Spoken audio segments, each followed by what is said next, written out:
കയറിയിരുന്ന് സദസ്സ് ഭംഗിയാക്കണമെന്നറിയിക്കുന്നു. മുൻവശങ്ങളിൽ മുൻഭാഗത്തായി ഒഴിഞ്ഞിരിക്കുന്ന ഇരിപ്പിടങ്ങളിലേക്ക് കയറിയിരുന്ന് സഹകരിക്കുക.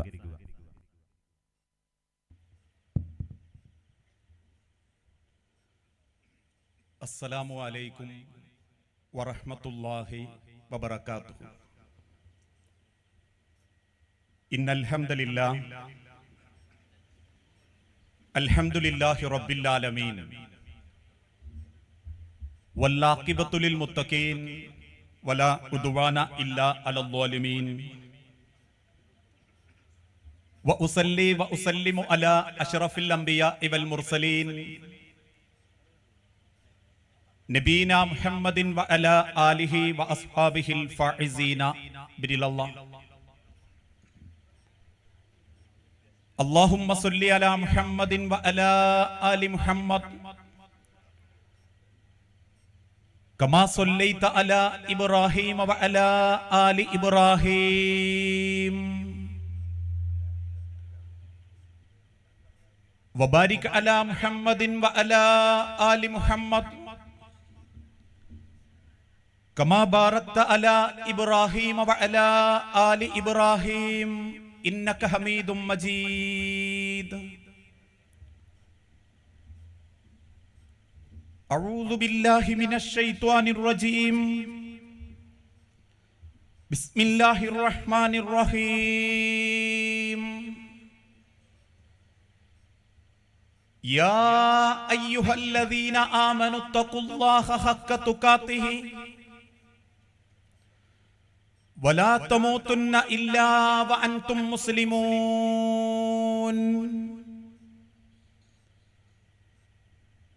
ബിസ്മില്ലാഹിർ റഹ്മാനിർ റഹീം. ഇന്ന ബത്ശ റബ്ബിക ലശദീദ് ഇന്നഹു ഹുവ യുബ്ദിഉ വയുഈദ്. റബ്ബി ഇശ്റഹ് ലി സുദ്രി വയസ്സിർ ലി അംരി. വേദിയിലും സദസ്സിലും ഇരിക്കുന്ന ബഹുമാന്യ വ്യക്തിത്വങ്ങളെ, സ്നേഹാദരണീയരായ സത്യവിശ്വാസി വിശ്വാസിനി സുഹൃത്തുക്കളെ, ബഹുമാന്യരായ രക്ഷിതാക്കളെ, സഹപ്രവർത്തകരെ, സഹോദരങ്ങളെ, സഹോദരിമാരെ, കേരളത്തിലെ നവോത്ഥാന പ്രസ്ഥാനമായ കേരള നദുവത്തുൽ മുജാഹിദീൻ, അതിന്റെ മലപ്പുറം വെസ്റ്റ് ജില്ല ഇൻഷാ അല്ലാഹ് ജനക്ഷേമത്തിനു വേണ്ടി പ്രവർത്തിക്കാൻ ഉദ്ദേശിക്കുന്ന പെയിൻ ആൻഡ് പാലിയേറ്റീവ് ഹോസ്പിറ്റലിന്റെയും ഡയാലിസിസ് സെന്ററിന്റെയും സലഫി മസ്ജിദിന്റെയും ഒക്കെ ശിലാസ്ഥാപനത്തിന്റെ ഉദ്ഘാടന വേദിയിലാണ് നമ്മളെല്ലാവരും ഒരുമിച്ചുകൂടിയത്. ഇത്തരത്തിലുള്ള ഒരുമിച്ചുകൂടലുകളും പാലിയേറ്റീവ് പ്രവർത്തനങ്ങളും എന്തിനാണ് മുജാഹിദ് പ്രസ്ഥാനത്തിന്റെ പ്രവർത്തന മേഖലയായി നമ്മൾ ഏറ്റെടുക്കുന്നത് എന്ന ചോദ്യത്തിന് ഇതാരെയെങ്കിലും കാണിച്ച്, അംഗബലം കാണിച്ച്, സംഘബലം കാണിച്ച് വിലപേശാനോ രാഷ്ട്രീയപരമായി താക്കോൽ സ്ഥാനത്ത് ഞങ്ങളാണെന്ന് സ്ഥാപിക്കാനോ സമൂഹത്തിന്റെ മുൻപിൽ, ആളുകൾക്ക് മുൻപിൽ ഞങ്ങൾ വലിയൊരു ജീവകാരുണ്യ പ്രവർത്തകരാണെന്ന് ബോധ്യപ്പെടുത്താനോ അല്ല ഒരു കാലഘട്ടത്തിലും മുജാഹിദ് പ്രസ്ഥാനം ഇത്തരത്തിലുള്ള പരിപാടികളുമായി മുന്നോട്ടു പോകാറുള്ളത്. മറിച്ച് ഇന്നല്ലെങ്കിൽ നാളെ ഞാനും നിങ്ങളും അള്ളാഹുവിന്റെ അലംഘനീയമായ വിളിക്കുത്തരം നൽകി സൃഷ്ടാവിന്റെ അരികിലേക്ക് തിരിച്ചു പോകുന്ന സമയത്ത് അള്ളാഹുവിന്റെ മുൻപിൽ അപമാനിക്കപ്പെടാതെ, നിന്ദ്യനാക്കപ്പെടാതെ, തലയുയർത്തി റബ്ബിന്റെ പ്രവാചകന്മാരോടൊപ്പം സ്വർഗത്തിൽ പ്രവേശിക്കണം, അള്ളാഹുവിന്റെ ഏറ്റവും പ്രിയപ്പെട്ട ആളുകളുടെ കൂട്ടത്തിൽ ഉൾപ്പെടണം എന്ന ഒരൊറ്റ ലക്ഷ്യം മാത്രമേ എക്കാലഘട്ടത്തിലും മുജാഹിദ് പ്രസ്ഥാനത്തിന്റെ നേതാക്കൾക്കും പ്രവർത്തകന്മാർക്കും ഉണ്ടായിട്ടുള്ളൂ. കാരണം ലോകം ഇത്രയേറെ പുരോഗമിച്ചിട്ടുണ്ടെങ്കിലും, ഓരോരുത്തരുടെ കൈകളിൽ കോടിക്കണക്കിന് പണമുണ്ടെങ്കിലും, റബ്ബ് നിശ്ചയിച്ച മരണം അതെന്നെയും നിങ്ങളെയും കൊണ്ടുപോയേ അടങ്ങൂ. നമ്മളൊക്കെ ജനിച്ചിട്ടുണ്ട് എന്നുറപ്പുള്ളത് കൊണ്ട് ഇനി കാത്തിരുന്നാൽ കിട്ടും എന്നുറപ്പുള്ളത് മരണം മാത്രമാണ്. ഈ ജീവിതത്തിനിടയിൽ നമുക്ക് സ്വപ്നം കാണാം, വലിയ പണം കിട്ടിക്കൊള്ളണം എന്നില്ല, വലിയ സ്ഥാനങ്ങളും വലിയ കൊട്ടാരങ്ങളും നമുക്ക് ആഗ്രഹിക്കാം, ലഭിച്ചുകൊള്ളണം എന്നില്ല. പക്ഷേ കാത്തിരുന്നാൽ കിട്ടും എന്നുറപ്പുള്ളത് നമ്മളുടെ ഓരോരുത്തരുടെയും മരണം മാത്രമാണ്. അതുകൊണ്ടാണ് അല്ലാഹു തആല വിശുദ്ധ ഖുർആനിലൂടെ പഠിപ്പിച്ചതും മിൻഹാ ഖലഖനാകും വഫീഹാ നുഈദുകും വമിൻഹാ നുഖ്രിജുകും താറതൻ നുഖ്റാ.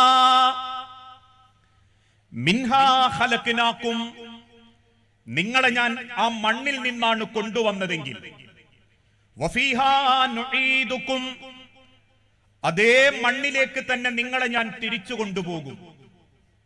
ലോകത്ത് നമ്മളെക്കാളേറെ ജീവിതം ആസ്വദിച്ചവരും, നമ്മളെക്കാളേറെ പണം കെട്ടിപ്പിടിച്ചവരും, നമ്മളെക്കാളേറെ സൗന്ദര്യം കൊണ്ട് അഹങ്കരിച്ചിരുന്നവരും ഇന്ന് മണ്ണിനടിയില.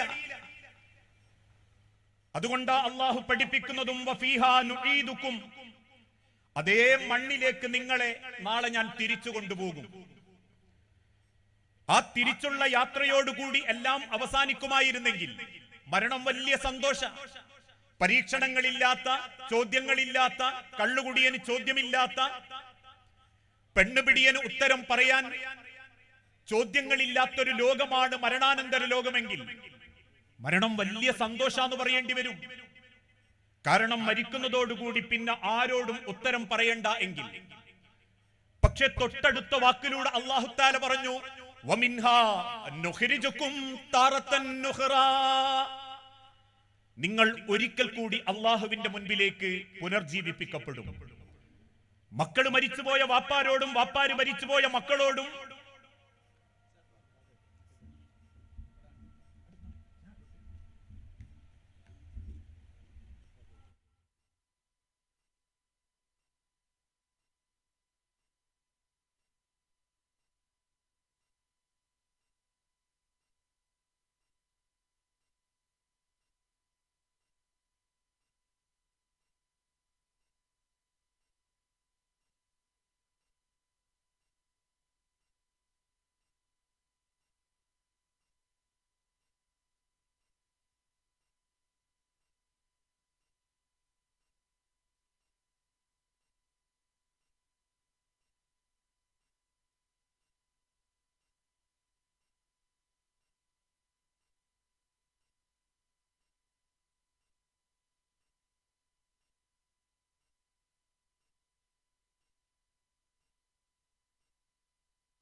ബിസ്മില്ലാഹ് അൽഹംദുലില്ലാഹ്. പ്രിയപ്പെട്ടവരെ, ഞാൻ സൂചിപ്പിച്ചു വന്നത് ഒരാളുടെ മരണത്തോടുകൂടി എല്ലാ ചോദ്യങ്ങളും പരീക്ഷണങ്ങളും ആർക്കു മുൻപിലും ഉത്തരം പറയേണ്ടാത്ത ലോകമാണ് മരണാനന്തര ലോകമെങ്കിൽ മരണം നമ്മൾക്കൊക്കെ വലിയ സമാധാനമാണ് എന്ന് നമ്മൾ വാദിക്കേണ്ടി വരും. പക്ഷെ തൊട്ടടുത്ത വാക്കിലൂടെ അല്ലാഹു തആല പറയുന്നു, വമിൻഹാ നുഖ്രിജുകും താറത്തൻ ഉഖറ. ഒരിക്കൽ കൂടി നിങ്ങൾ അള്ളാഹുവിന്റെ മുൻപിലേക്ക് പുനർജീവിപ്പിക്കപ്പെടും. രക്ഷിതാക്കൾ മരിച്ചുപോയ മക്കളോടും മക്കള് മരണപ്പെട്ട രക്ഷിതാക്കളോടും ഭർത്താക്കന്മാര് മരിച്ച ഭാര്യമാരോടും ഭാര്യമാര് മരിച്ച ഭർത്താക്കന്മാരോടും അള്ളാഹു വിശുദ്ധ ഖുർആനിലൂടെ ഓർമ്മപ്പെടുത്തി, നിങ്ങൾ ഒരിക്കൽ കൂടി അള്ളാഹുവിന്റെ കോടതിയിൽ പുനർജീവിപ്പിക്കപ്പെടും. എന്തിനാണ് അള്ളാഹുവിന്റെ കോടതിയിൽ പുനർജീവിപ്പിക്കപ്പെടുന്നത്? ഈ ലോകത്ത് അള്ളാഹു നൽകിയിട്ടുള്ള ഓരോ കാര്യങ്ങളെപ്പറ്റിയും ചോദ്യം ചെയ്യാൻ. ഒരു പിതാവിന്റെ സ്രവിക്കപ്പെടുന്ന കോടിക്കണക്കിന് ബീജത്തിലെ വളരെ നിസ്സാരമായിരുന്ന ഒരു ബീജമായിരുന്ന നിന്നെ നിന്റെ മാതാവിന്റെ ഗർഭാശയത്തിന്റെ 3 ഭിത്തികൾക്കുള്ളിലുള്ള അണ്ഡവുമായി കൂടിയോജിപ്പിച്ച് ഒരു മാംസകഷണമാക്കി അലക്കയാക്കി മുളുകയാക്കി പിന്നീട് മാംസങ്ങളാലും എല്ലുകളാലും പൊതിയപ്പെട്ട് നിന്നെ ഈ ലോകത്തേക്ക് നിശ്ചയിച്ച റബ്ബിന് നിന്നോട് ചില ചോദ്യങ്ങൾ ചോദിക്കേണ്ടതായിട്ടുണ്ട്. അതുകൊണ്ടാണ് വിശുദ്ധ ഖുർആനിലൂടെ അല്ലാഹു തആല പഠിപ്പിച്ചതും എന്തിനാ ജനനം, എന്തിനാ മരണം, ചോദ്യങ്ങൾ ചോദിക്കപ്പെടുകയും ഉത്തരങ്ങൾ അല്ലാഹുവിന്റെ അരികിൽ പ്രഖ്യാപിക്കപ്പെടുകയും ചെയ്യാൻ.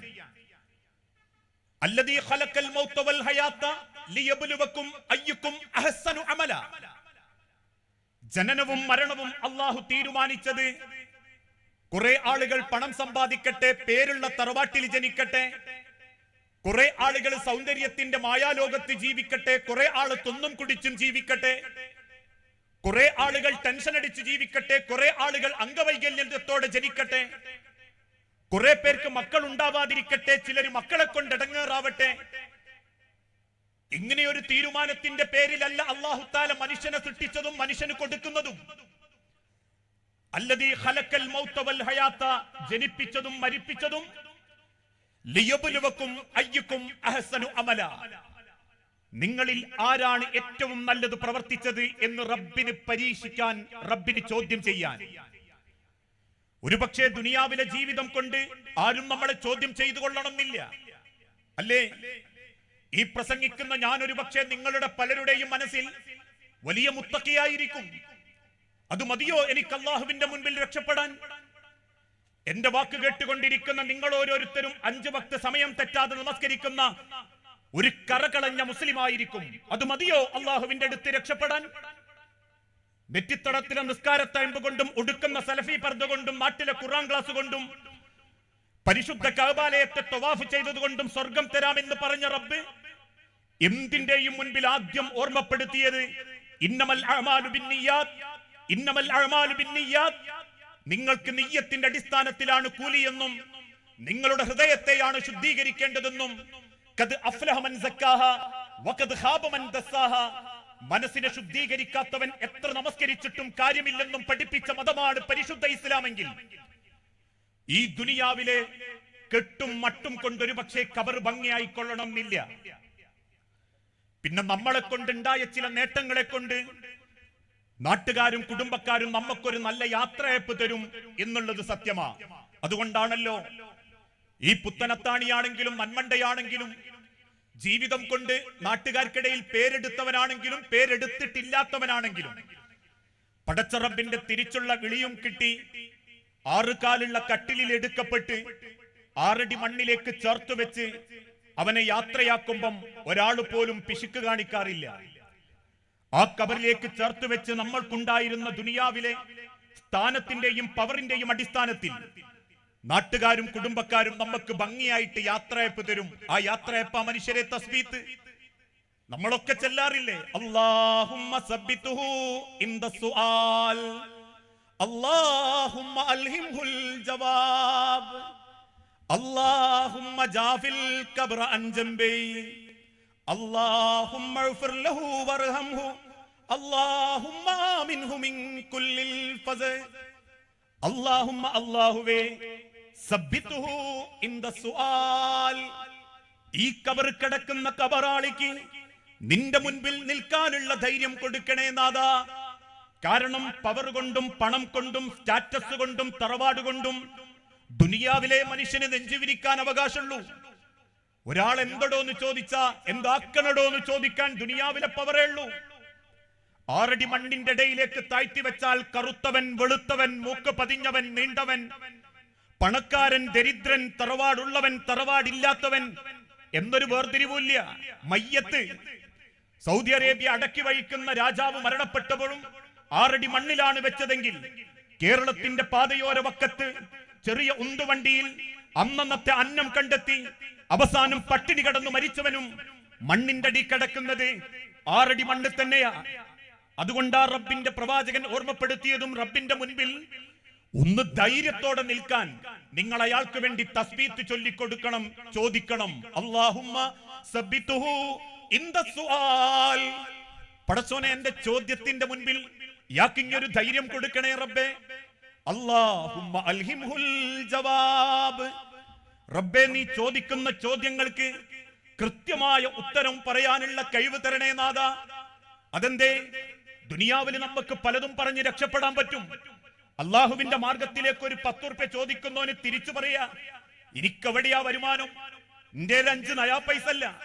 ബാങ്ക് ബാലൻസ് കുമിഞ്ഞുകൂടി ആരും കാണാതെ 1000ങ്ങളും 10,000ങ്ങളും അവന്റെ അക്കൗണ്ടിൽ ഉണ്ടെങ്കിലും ദാരിദ്ര്യം അനുഭവിക്കുന്നവരുണ്ട്, ദാരിദ്ര്യം അഭിനയിക്കുന്നവരുണ്ട്. ലോകത്തിന്റെ ഹബീബായ പ്രവാചകന്റെ കാലഘട്ടത്തിൽ അള്ളാഹുവിന് കടം കൊടുക്കാൻ ആരുണ്ടെന്ന് ചോദിക്കുമ്പോ ബിലാൽ ഇബ്നു റബാഹ റളിയല്ലാഹു അൻഹുവിനെ സഹാബത്തിന്റെ ഇടയിലേക്ക് പറഞ്ഞയക്കുന്ന സമയത്ത് ഓരോ സഹോദരിമാരും അവരുടെ ചെവികളിലുള്ളതും കഴുത്തിലുള്ളതും വിരലുകളിലുള്ളതും ബിലാൽ ഇബ്നു റബാഹയുടെ മുണ്ടുകളിലേക്ക് ഊരിക്കൊടുത്തിരുന്നു. എന്ന് കേട്ട മുസൽമാന്റെ കുടുംബത്തിലെ പെൺമക്കളോട് നിങ്ങൾക്ക് അള്ളാഹുവിന്റെ മാർഗത്തിൽ കൊടുക്കാനില്ലേ എന്ന് ചോദിക്കുമ്പോ എനിക്കവിടെ പിയാപ്ല കൊടുക്കേണ്ടതല്ലേ എന്ന് ചോദിച്ച് ദുനിയാവിൽ രക്ഷപ്പെടാൻ പറ്റും. ഏത് വിഷയത്തിലും. എന്തേ സുബഹിക്ക് പള്ളിയിൽ വരാത്ത, രാത്രി ഒരുപാട് യാത്ര ചെയ്തിട്ടാ കിടന്നുറങ്ങി? എന്തേ നിങ്ങൾ നോമ്പിന് പടച്ചോന്റെ മാർഗത്തിൽ ഇബാദത്തുകൾ കുറച്ച്? പട്ടിണിയല്ലേ, അതുകൊണ്ട് കുറച്ച് നോമ്പ് വറ്റാ മതി എന്ന് കരുതി എന്തിനും ന്യായീകരണം കണ്ടെത്താൻ പറ്റും ദുനിയാവിൽ. ഏത് കാര്യത്തിനും. നമുക്ക് താല്പര്യമില്ലാത്ത വിഷയമാണോ നമ്മളതിന് ഉദറുകള് കാരണങ്ങൾ കണ്ടെത്തും. പക്ഷേ റബ്ബ് പറയുന്നു അല്ലാഹുമ്മ അൽഹിംഹുൽ ജവാബ്. റബ്ബിന്റെ ഖബറിൽ അള്ളാഹുവിന്റെ ചോദ്യത്തിന് ഉത്തരം പറയണേ. പടച്ച റബ്ബിന്റെ ഒരു തൗഫീഖ് എന്നെ കിട്ടണം. ന്യായീകരിക്കാനോ കള്ളത്തരം പറയാനോ മറച്ചു പിടിക്കാനോ പറ്റാത്ത റബ്ബിന്റെ ഖബറിൽ കൃത്യമായ ഉത്തരം പറയാൻ ഈ ഖബറാളിക്ക് ഇങ്ങ് കഴിവ് കൊടുക്കണേ നാദാ. അല്ലാഹുമ്മ ജാഫിൽ ഖബ്റ അൻജംബൈ. ഏതൊരു മയ്യത്തിനെ ഖബറിലേക്ക് വെക്കുന്ന സമയത്തും ആ ഖബറിന്റെ ഭയാനകതയും ഭീകരതയും ഖബറിൽ കിടക്കുന്നവനെ ബോധ്യപ്പെടുത്താൻ വേണ്ടി ഖബറിന്റെ 2 ഭാഗം പടച്ചോൻ അങ്ങ് ഇടുക്കിക്കളയും. മദീന മിമ്പറിന്റെ മുകളിൽ 2 കൈകളും കോർത്തു പിടിച്ച് സഹാബത്തിന്റെ മുഖത്ത് നോക്കി കണ്ണുനീരോടെ ലോകത്തിന്റെ പ്രവാചകൻ കാണിച്ചു കൊടുത്തിട്ടുണ്ട്. ഹക്കദാ ഹക്കദാ, ഇതുപോലെ നിങ്ങളെ വാരിയല്ലു കോർത്തു പോകും. ആ വേദനയിൽ നിങ്ങൾ പെടയും, കരയും. ആ കരച്ചിലെങ്ങാനും ഖബറിന്റെ മേലെ നിങ്ങൾക്ക് വേണ്ടി തസ്ബീഹ് ചൊല്ലുന്ന ഒരാളെങ്കിലും കെട്ടിരുന്നെങ്കിൽ ആയുസ്സിൽ ഒരിക്കൽ പോലും ഒരു മയ്യത്തിന് വേണ്ടിയും ഒരാൾ ആ ഖബറിന്റെ അരികിലേക്ക് വരില്ലായിരുന്നു. അല്ലാഹുമ്മ ജാഫിൽ ഖബ്റ അൻജംബൈ. റബ്ബേ, ആ ഖബറിന്റെ ഭയാനകതയിൽ നിന്ന് ആ ഖബറാളിക്ക് ഇങ്ങ് സമാധാനം കൊടുക്കണേ നാദാ. അല്ലാഹുമ്മ ഗ്ഫിർ ലഹു വർഹംഹു. അല്ലാഹുമ്മ ആമിൻഹു മിൻ കുല്ലിൽ ഫസ്. റബ്ബേ, എല്ലാ പാപങ്ങളും പൊറുത്ത് നിർഭയത്വത്തിന്റെ ഒരു കവാടം, ഒരു സ്വർഗ കവാടം ഈ ആ മനുഷ്യന് തുറന്നു കൊടുക്കണേ റബ്ബേ എന്ന് 15 മിനിറ്റോളം ആത്മാർത്ഥമായി പ്രാർത്ഥിച്ച് ആ പള്ളിക്കാട്ടിൽ തിരിച്ചിറങ്ങി പോകുന്ന മനുഷ്യർ നമ്മളെ മയ്യത്തിന്റെ അടുത്ത് നിന്ന് തിരിച്ചു പോകുമ്പോ പിന്നീട് ആ പള്ളിക്കാട്ടിന്റെ മണ്ണിനടിയിൽ ഞാനും നിങ്ങളും ഒറ്റക്കാണെന്ന് ചിന്തിക്കണം. ബൽ തുസിറൂനൽ ഹയാത്തദ് ദുനിയ. നിങ്ങൾ ഒരുപാട് ആഗ്രഹിച്ചിരുന്ന ദുനിയാവിൽ നിങ്ങളില്ലെങ്കിലും ഒരു ചുക്കും സംഭവിക്കാനില്ല. നിങ്ങൾ മരിച്ചതിന്റെ പിറ്റേന്നും സൂര്യൻ ഉദിക്കും. നിങ്ങൾ മരിച്ചതിന്റെ പിറ്റേന്നും കുടുംബക്കാര് ഭക്ഷണം കഴിക്കും. നിങ്ങൾ മരിച്ചതിന്റെ പിറ്റേന്നും നിങ്ങളെ വീട്ടിൽ വിളക്ക് തെളിയും. നിങ്ങൾ മരിച്ചതിന്റെ പിറ്റേന്നും നിങ്ങൾ നാട്ടിൽ പലതും സംഭവിക്കും. പക്ഷേ ഖബറിനടിയിൽ കിടക്കുന്ന മനുഷ്യ, വല്ലാഹിറത്തു ഖൈറും വഅബ്കാ. ഒരിക്കലും മരിക്കാത്ത പടച്ച റബ്ബിന്റെ ബർസഖിയായ ലോകത്ത് നീ അനുഭവിക്കേണ്ടി വരുന്ന നാഥന്റെ തീരുമാനത്തെ പറ്റി നീ ജീവിച്ചിരിക്കുമ്പം ചിന്തിക്കണം. മരിച്ചതിന് ശേഷം കബറും പുറത്ത് ഖുർആൻ ഓതിയിട്ടും കബറും പുറത്തേക്ക് ആളുകളെ കൂട്ടിക്കൊണ്ടുവന്നിട്ടും നിന്റെ കബർ നിനക്ക് ഭംഗിയാക്കാൻ സാധിക്കുകയില്ല. മരിച്ചവന്റെ പേരിൽ 1000 ചാക്ക് സിമന്റ് വാരിയാലും 1000 ചാക്ക് ചോറ് വാരിയാലും മറ്റേതെങ്കിലും കണ്ണൂക്കിന്റെ ഭക്ഷണം വിതരണം ചെയ്താലും ജീവിച്ചിരിക്കുന്ന കാലത്ത് നിന്റെ സൽപ്രവർത്തികളെ കൊണ്ട് നിന്റെ കബർ നിനക്ക് ഭംഗിയാക്കാൻ പറ്റിയിട്ടില്ലെങ്കിൽ വല്ലാഹിറത്തു ഖൈറും വഅബ്കാ വഅബ്കാ എന്നെന്നും ബാക്കിയാവുന്ന ഒരാഹറം നിന്നെ കാത്തിരിക്കുന്നുണ്ട്. ആ ആഹറത്തിലേക്കുള്ള യാത്രയാ ജീവിതം. അതുകൊണ്ടാ താഴ്വ കുഞ്ഞുമോഹൻ മുസ്ലിയാർ പാടിയതും കബറെന്നു കേട്ടാൽ തൽക്ഷണം ഞെട്ടേണ്ടതാ, അത് കാണുമ്പോൾ വാവിട്ടു നീ കരയേണ്ടതാ, മേടക്ക് പകരം മാളമാ സുബ്ഹാന റബ്ബി അതിൽ കിടക്കേണ്ടതാണ് അസ്മാന, ചിതലും പുഴുക്കൾ മാളവും പെരുത്തുണ്ടതിൽ സന്തോഷമാണവകൾക്കു നീ ചെല്ലുന്നതിൽ, പൊൻവർണ്ണ കോമള മൃദുലമായ ശരീരമിൽ സമരത്തിലാണ് പരസ്പരം തിന്നുന്നതിൽ, 2-3 ദിനം കൊണ്ട് അഴുകുന്നതാണ് ഈ നേത്രം 2, ഉടൻ തന്നെ മുഖമിൽ കാണുമേ ഗുഹ 2, അത് കണ്ട് മണ്ടുമേ ഭയം കൊണ്ട്. അത്രയുള്ളൂ ശരീരത്തിന്റെ വില. 6 അടി മണ്ണ് കറക്കി വെച്ച് കഴിഞ്ഞാൽ പുഴുക്കൾക്കും ഇഴജന്തുക്കൾക്കും തിന്നാനുള്ളൊരു മാംസകഷണം മാത്രം. പക്ഷേ ആ കബറിൽ ആത്മാക്കളുടെ ലോകത്ത് അള്ളാഹുവിന്റെ മുൻപിൽ ഏറ്റവും മനോഹരമായിട്ട് ജീവിക്കണമെങ്കിൽ ഈ ജീവിച്ചിരിക്കുന്ന കാലത്ത് ചില സമ്പാദ്യങ്ങൾ നമ്മളെ കയ്യിലുണ്ടാകണം. മരണം തേടിയെത്തുന്നതിന്റെ മുൻപ് കബറിലേക്കുള്ള ചില വിഭവങ്ങൾ നമ്മൾ കണ്ടെത്തണം. അതുകൊണ്ടാണല്ലോ മഹാനായ അമീറുൽ മുഅ്മിനീൻ ഉമർ ബിൻ ഖത്താബ് റളിയല്ലാഹു അൻഹു മരണപ്പെടുന്നതിന്റെ തൊട്ടു മുൻപ് അല്പ ദിവസങ്ങൾക്ക് മുൻപ് മദീന പള്ളിയിൽ ഒരു സുബ്ഹി നിസ്കരിച്ച് ഒറ്റക്കിരുന്ന് കരയുന്നുണ്ട്. ഉമർ ബിൻ ഖത്താബ് റളിയല്ലാഹു അൻഹുവിന് കുത്ത് കിട്ടിയത് പൂരപ്പറമ്പെന്നല്ല. ഉമർ ബിൻ ഖത്താബ് റളിയല്ലാഹു അൻഹുവിന് കുത്ത് കിട്ടിയത് സെവൻസിന്റെ പറമ്പെന്നല്ല. 5 വക്തിനും പടച്ച റബ്ബിന്റെ മുൻപിൽ നെറ്റി ചേർക്കാൻ സുബ്ഹി നമസ്കാരത്തിന്റെ മരം കൊച്ചുന്ന തണുപ്പത്ത് മദീന പള്ളിയിലേക്ക് നടന്നുപോയി ആ പള്ളിയുടെ മുൻഭാഗത്ത് എത്തിയപ്പോഴാ മഹാനായ അമീറുൽ മുഅ്മിനീൻ ഉമർ ബിൻ ഖത്താബ് റളിയല്ലാഹു അൻഹുവിനെ കുത്തേറ്റതും അവിടെ കിടന്ന് മരണപ്പെട്ടതും. ആ ഉമർ റളിയല്ലാഹു അൻഹു മരിക്കുന്നതിന്റെ ദിവസങ്ങൾക്ക് മുൻപ് മദീന പള്ളിയിൽ ഇരുന്ന് കരയുന്നുണ്ട്. ഇത് കണ്ട ചില സഹാബാക്കള് അരികിൽ വന്ന് ഉമർ ബിൻ ഖത്താബിന്റെ തോളത്ത് കൈവച്ച് ചോദിക്കും, ഉമറേ എന്തിനാ സങ്കടം, താങ്കൾ എന്തിനാ അങ്ങനെ ബേജാറാവുന്ന്? ഉമർ റളിയല്ലാഹു അൻഹു തിരിച്ചെന്തോ പറയാൻ നോക്കുമ്പോഴേക്കും അദ്ദേഹം പൊട്ടിക്കരഞ്ഞു. വീണ്ടും ചോദിക്കും സഹാബത്ത്, പറ ഉമർ, എന്തിനാ ഇത്രയേറെ താങ്കൾ സങ്കടപ്പെടുന്നു? തിരിച്ചു പറയുന്നതിന്റെ മുൻപ് ആരാ ഉമർ റളിയല്ലാഹു അൻഹു എന്ന് നമ്മൾ അറിയണം. യൂഫ്രട്ടീസ് നദിയുടെ തീരത്ത് ഒരൊട്ടക കുഞ്ഞങ്ങാനും വെള്ളം കിട്ടാതെ കരഞ്ഞാൽ ഞാൻ എന്റെ റബ്ബിനോട് എന്ത് പറയുമെന്ന് ചോദിച്ച് മദീന പള്ളിയിൽ ഇരുന്ന് കരഞ്ഞ അമീറുൽ മുഅ്മിനീൻ ഉമർ ബിൻ ഖത്താബ് റളിയല്ലാഹു അൻഹു നട്ടപ്പാതിര നേരത്ത് പോലും വേഷം മാറി പാവപ്പെട്ടവന്റെ കുടിലുകളിലേക്ക് കയറി ചെന്ന് ഗോതമ്പ് ചാക്ക് തോളത്തെടുത്ത് പാവപ്പെട്ട കുടുംബങ്ങളുടെ വിശപ്പകറ്റി കൊടുത്ത ഉമർ ബിൻ ഖത്താബ് റളിയല്ലാഹു അൻഹു ഉമറങ്ങാനും ഒരു വഴിയിലേക്ക് ഇറങ്ങിയാൽ ആ വഴിയിൽ പിശാച് പോലും വരാൻ പേടിക്കും എന്ന് പഠിപ്പിക്കപ്പെട്ട ഉമർ ബിൻ ഖത്താബ് മദീന പള്ളിയിൽ മരണപ്പെടുന്നതിന്റെ തൊട്ടു മുൻപ് അള്ളാഹുവിന്റെ പ്രവാചകൻ നെഞ്ചും വിരിച്ച് നടന്നു വരുന്ന ഉമർ റളിയല്ലാഹു അൻഹുവിനെ നേരെ ചൂണ്ടിയിട്ട് പറഞ്ഞിട്ടുണ്ട്, ഉമർ ഇസ്ലാമിന്റെ ബാബാണ്, ഇസ്ലാമിന്റെ വാതിലാണ് ആ ഉമർ. എന്റെ ഉമർ എങ്ങാനും തകർക്കപ്പെട്ടാൽ അന്നു മുതൽ ഇസ്ലാമും തകർക്കപ്പെട്ടു തുടങ്ങുമെന്ന് പറഞ്ഞ അതേ ഉമർ ബിൻ ഖത്താബ് റളിയല്ലാഹു അൻഹു ഇന്ത്യയിൽ ഒരു ഭരണം വേണമെങ്കിൽ ഞാൻ ആഗ്രഹിക്കുന്നത് 20 ഗോത്രങ്ങളെയും 20 പ്രവിശ്യകളെയും ഏകോപിപ്പിച്ച് ഭരിച്ച് രാജ്യത്തിന്റെയോ വർഗത്തിന്റെയോ വർണ്ണത്തിന്റെയോ വ്യത്യാസം കാണിക്കാതെ നീതിയും ന്യായവും നടപ്പിലാക്കിയ ഉമറിന്റെ ഭരണമായിരിക്കണമെന്ന് ഗാന്ധിജിയെ കൊണ്ട് പോലും പറയിപ്പിച്ച അതേ ഉമർ റളിയല്ലാഹു അൻഹു മരിക്കുന്നതിന്റെ തൊട്ടു മുൻപ് കരയുമ്പോ സഹാബത്ത് ചോദിക്കുക, എന്തിനാ ഉമറെ കരച്ചില്? ഉമർ റളിയല്ലാഹു അൻഹു തിരിച്ചു പറയുന്ന വാക്ക്, പടച്ച റബ്ബിന്റെ സ്വർഗത്തിൽ ഒരു ചാട്ടവാറ് ചാരി വെക്കാനുള്ള സ്ഥലം അള്ളാഹു ഉമറിന് തരാതെ കളയുമോ എന്നെനിക്കൊരു പേടി തോന്നുന്നു. സഹാബത്തെ, ജീവിച്ചിരിക്കുന്ന കാലത്ത് ലോകത്തിന്റെ പ്രവാചകൻ മുനാഫിക്കങ്ങളുടെ പേര് പറഞ്ഞു എന്ന് കേട്ടപ്പം മദീന പള്ളിയിൽ നിന്നും വെപ്രാളപ്പെട്ടോടി പ്രവാചകന്റെ അരികിലേക്ക് എത്തി ഹുദൈഫാന്റെ മുഖത്ത് നോക്കി കണ്ണുനീരോടെ ചോദിച്ചൊരു ചോദ്യമുണ്ട്.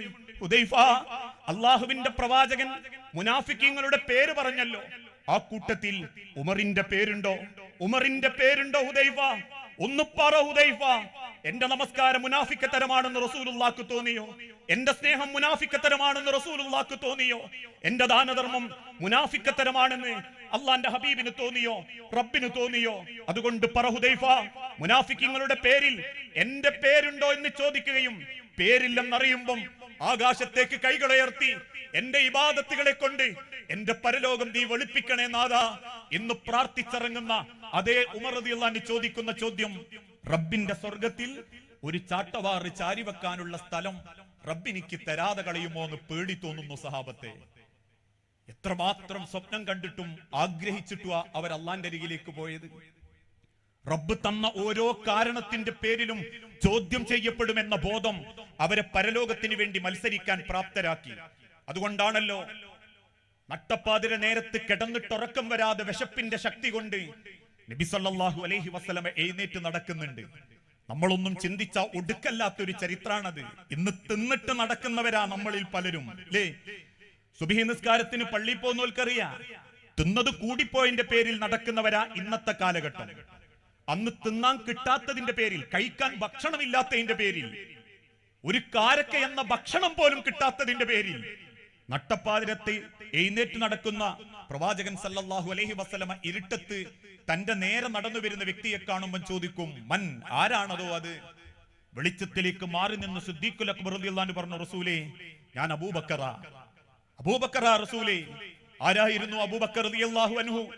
ബിലാൽ ഇബ്നു റബാഹയെ ചുട്ടുവയ്ത്ത മണലാരണ്യത്തിൽ മലർത്തിക്കിടത്തി നെഞ്ചത്ത് പാറക്കല്ല് വെച്ച് ഉമയ്യത്ത് എന്ന ശത്രു ചാട്ടവാറ് കൊണ്ട് തല്ലുമ്പം ചോദിക്കുന്ന വില, നീ പറയുന്ന വില, ബിലാലിന് നീ ഇടുന്ന വില എന്ന് തിരിച്ചു പറയുകയും ചോദിച്ച പണം, സ്വർണം നാണയങ്ങളായി എണ്ണിക്കൊടുത്ത് ബിലാലിന്റെ തോളിൽ കൈയിട്ട് റസൂലുള്ളാന്റെ അരികിലേക്ക് കൂട്ടിക്കൊണ്ടുവന്ന മക്കയിലെ കോടീശ്വരൻ സിദ്ദീഖുൽ അക്ബർ റളിയല്ലാഹു അൻഹു ഖുബൈബ് റളിയല്ലാഹു അൻഹുവിനെ ഇരുമ്പിന്റെ പരവതാനിയിൽ കിടത്തി ചുട്ടുപഴിപ്പിച്ച് ഇരുമ്പ് കമ്പി കൊണ്ട് ശരീരത്തിന്റെ പിൻഭാഗം കുത്തിപ്പൊളിക്കുമ്പോ ആ ശത്രുവിന്റെ അരികിൽ ചെന്ന് ഖുബൈബിന്റെ മുഖത്തേക്ക് ചൂണ്ടി അന്നും സിദ്ദീഖുൽ അക്ബർ ചോദിച്ചൊരു ചോദ്യമുണ്ട്, ഈ ഖുബൈബിന്റെ വില എത്രയാ?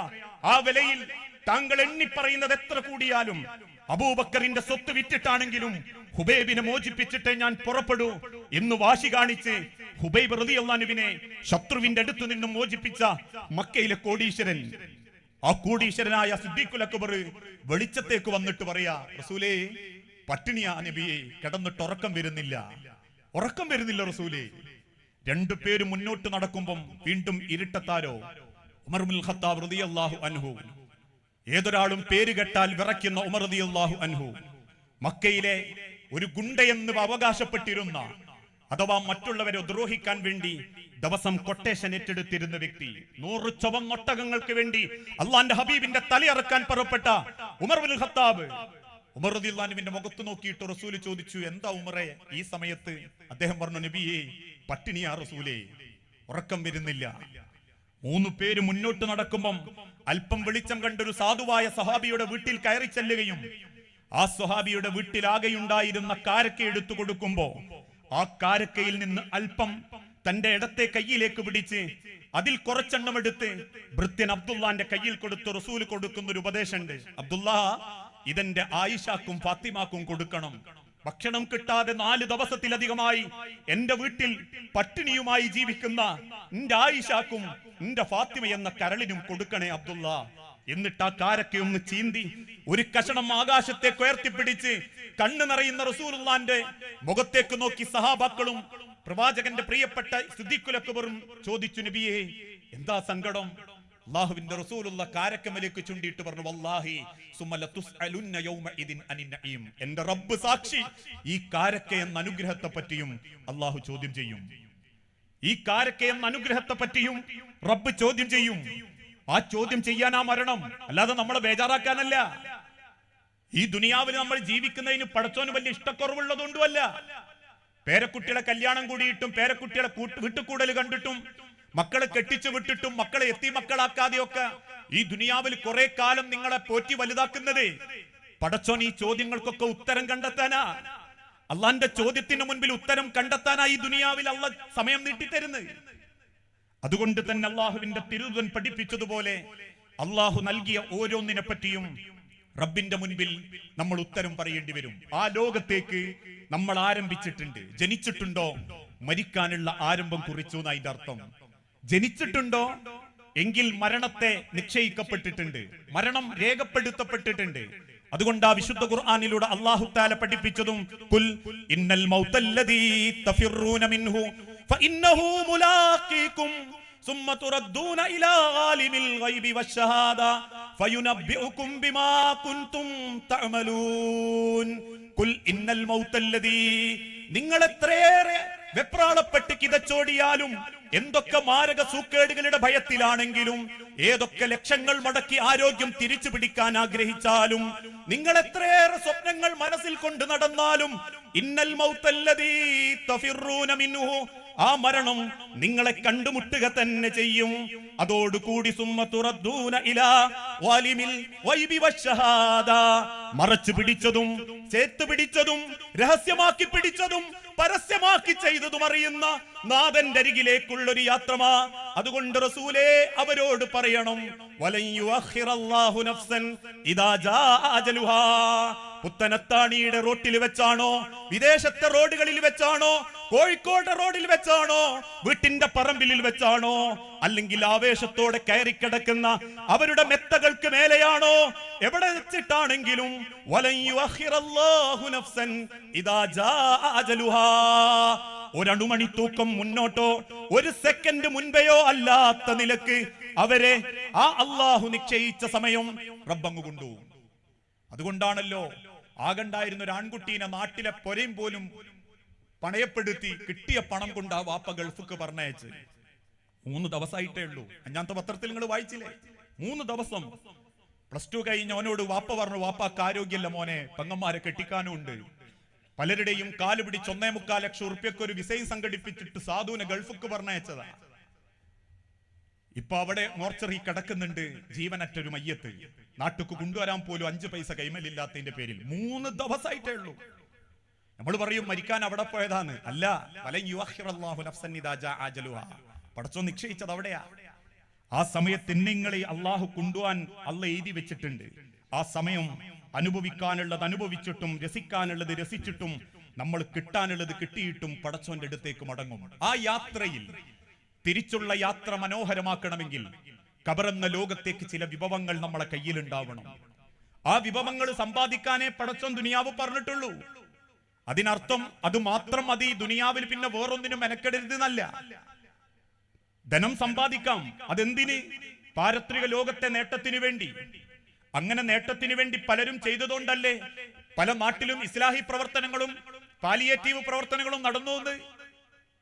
പലതും ഉണ്ടാക്കി അവനാന്റെ അക്കൗണ്ടിലേക്ക് മാത്രം വെച്ച് കെട്ടിപ്പൂട്ടി മക്കൾക്ക് വെച്ചു പോയിട്ട് എന്ത് നേട്ടാ ചില വാപ്പാർക്കുണ്ടായത്. ഈ കഴിഞ്ഞ ദിവസം ഒരു മധ്യസ്ഥത്തിന് പോയപ്പം കേട്ട് വളരെ രസകരമായ ഒരു വാക്കും കൂടി പറഞ്ഞുതരാം.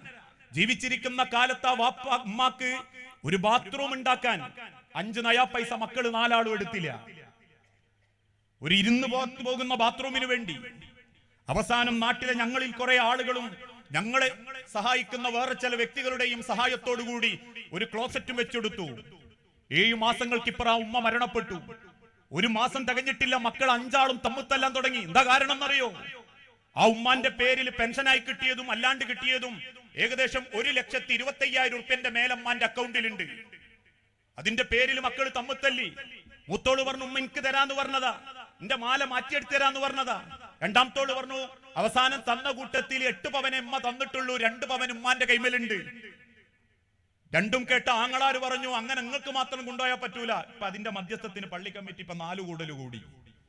1,25,000 കൊണ്ട് എന്ത് ഗുണാ മനുഷ്യരെ ഉണ്ടാക്കിയത്?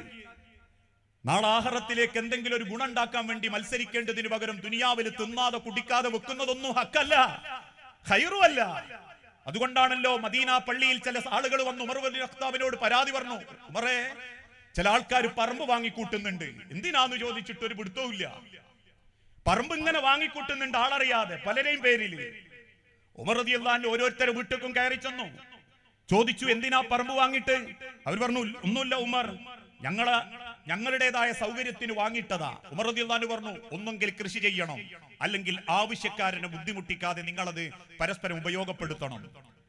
അപ്പൊ ചില ആളുകൾക്ക് ഒരു മുട കാണിച്ചപ്പോൾ ഉമർ റളിയല്ലാഹു അൻഹു വാളിങ്ങോട്ട് ഊരിയിട്ട് പറഞ്ഞു, കൃഷി ചെയ്യാതെ ആവശ്യക്കാരനെ പ്രയാസപ്പെടുത്തി പൂറ്റിവെച്ച് കെട്ടിപ്പൂട്ടി വെച്ച് കൊള്ളലാഭെടുക്കാനാ പാപമെങ്കിൽ എന്റെ വാൾ അതിനുത്തരം പറയും.